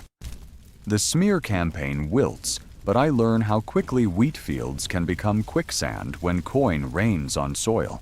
Session by session, we trade parchment for pragmatism. I argue for mixed loads, barley oats and pulse crops to spare soil and stomachs alike. The abbess from St. Aelred's argues for prayer stops along each route, so villagers link grain with grace. The guild master proposes a voucher system redeemable for flour at mobile mills. Compromises sprout. By midsummer, a network map stretches across the council wall, red lines weaving like threads in a loom. Each line, I think, is a promise not to repeat Longmarket's ashes. Yet the wider kingdom does not pause while we plan. Reports arrive of a dry wind rattling eastern wheat into brittle straw. The council votes to send a grain train, but wagons sit idle, no oxen. I remember the smith's boy hammering plowshares from breastplates and realize cavalry stables might spare teams if asked the right way. The next dawn finds me in the military yard, the hagstone clinking against my mail as I barter with Captain's 6 teams of draft horses in exchange for royal credit toward winter fodder. By sunset, the convoy rolls east, driven by soldiers who grin at the novelty of hauling bread instead of blades. Weeks blur. I learn palace corridors by torch count decode, which wine convinces which baron, and keep the mirror polished, so each reflection reminds me why I endure velvet conversations that itch worse than fleas. I send letters home to my mother, describing courtyard sparrows dust bathing in sawdust from new grain bins, to the smith's boy requesting hinge pins for carts, to the priest enclosing a sprig of chapel rosemary for Longmarket graves. Replies arrive with pressed cornflowers and crumbs of honey crust, wrapped in parchment tastes of ground I vow not to lose beneath marble floors. Autumn's first chill slides through lancet windows when the chamberlain summons me privately. He presents a fresh commission, establish a permanent ministry of mobile provisioning, answerable to the crown and the commons both. He wants me to helmet. The weight feels heavier than any satchel I ever carried. I ask for one clause: the ministry headquarters must rotate quarterly to different parishes, capital last. He hesitates, then agrees on parchment in ink. We seal the document with wheat-embossed wax. As it cools, I press the mirror's edge into the seal, leaving a tiny crescent.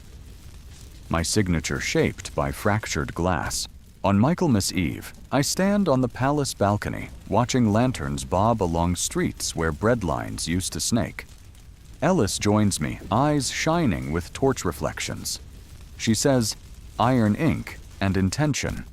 That's the trinity that turns carts into chances." I add a 4th word memory and lift the mirror to capture lantern glow. It throws scattered sparks over rooftops. Flashes that might be mistaken for early stars. Somewhere beyond those roofs, my village barn creaks under new grain, and the hagstone spins with each wheel that rumbles out to feed a valley. Tomorrow I ride north to open the ministry's first field office in a town whose name maps forgot after last year's siege. Tonight I place the cracked mirror on the sill so moonlight can trace every spider line across its face. Each crack is a road traveled, each shard a choice held. I breathe on the glass watch fog bloom, then vanish and whisper another toast, this time to pathways that stay open long after their builders have moved on.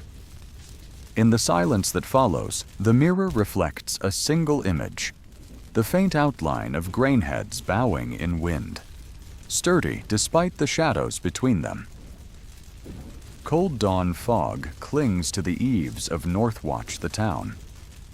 The maps forgot when our wagon rattles through the half-mended gate, bearing the freshly inked charter of the Ministry of Mobile Provisioning. The place smells of pine smoke and river silt. Last year's siege left scorch marks on the stone tower, but children already chalk hopscotch grids over them. I set up shop in a vacant guild hall, whose roof shows more sky than thatch. Master Ellis's carpenters follow measuring joists while I unroll route maps across a trestle table scarred by old tax ledgers. By noon, the first parish clerks arrive, leading ox teams that will anchor the northern granary network. They eye my travel-marred mail and the cracked mirror propped beside the inkpot. A quick retelling of Longmarket and the rolling mills turns reserve into resolve.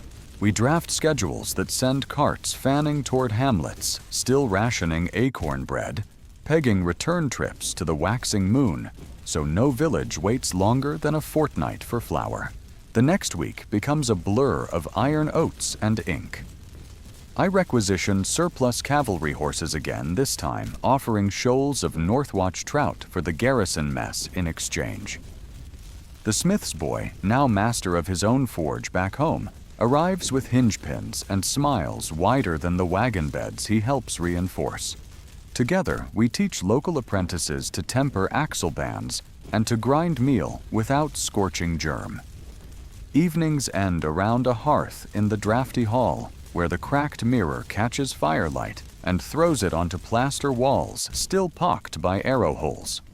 We plot routes while gnawing sausage seasoned with sage instead of panic, and every agreement on wheel maintenance on grain ledgers on the right hymn to lift teamster spirits gets copied twice, then sealed with wax stamped by my crescent mirror mark. Autumn tumbles into early winter faster here than in my valley.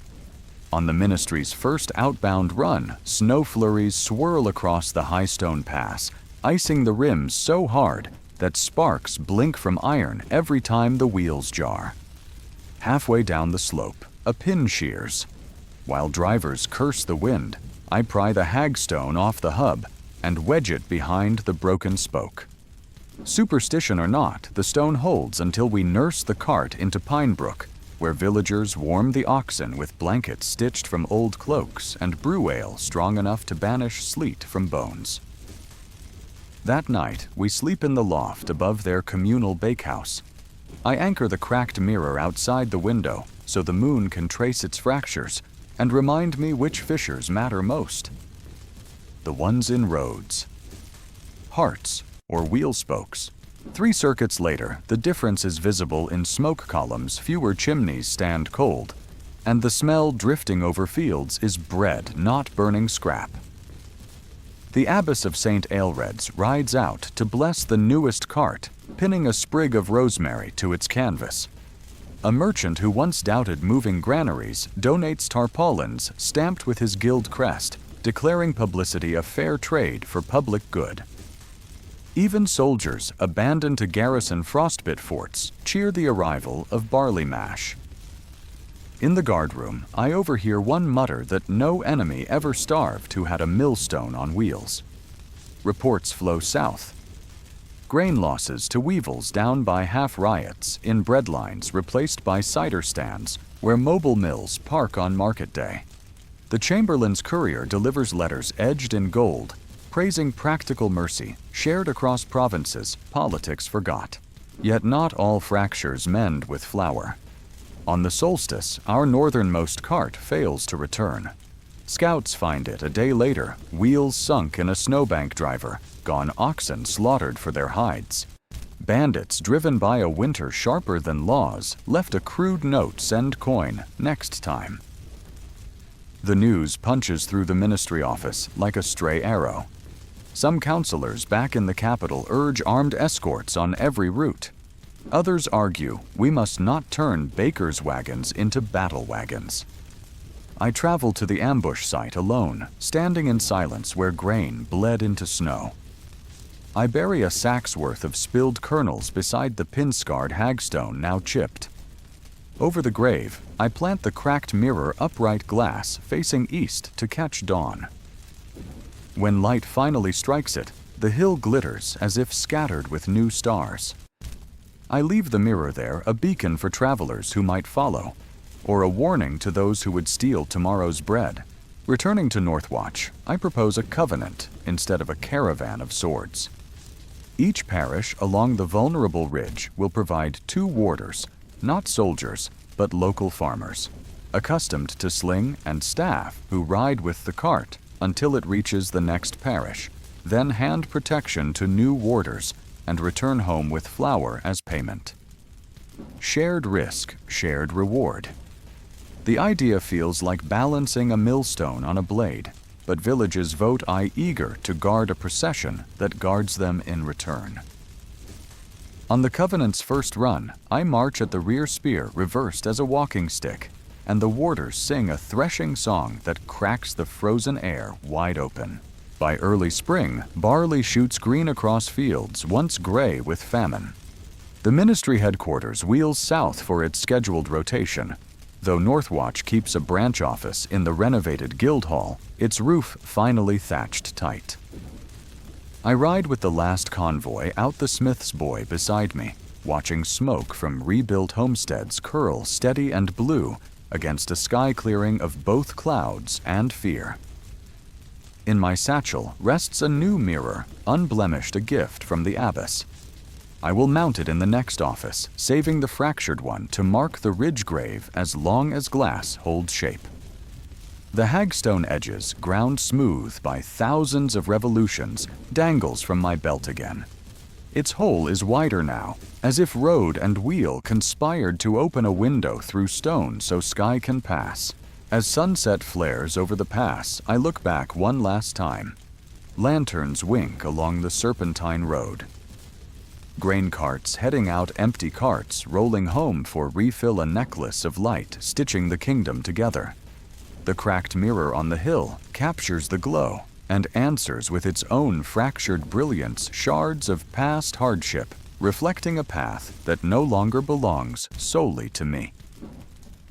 I turn forward, toward the Capitol, toward council chambers, still heavy with marble and possibility.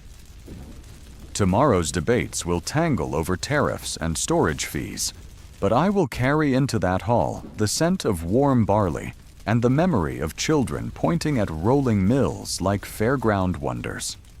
And when words not, I will reach for the simplest tool. I know the story of a mirror that broke on a battlefield, yet kept catching dawn, proving some surfaces reflect best after they've learned how to shatter and still shine.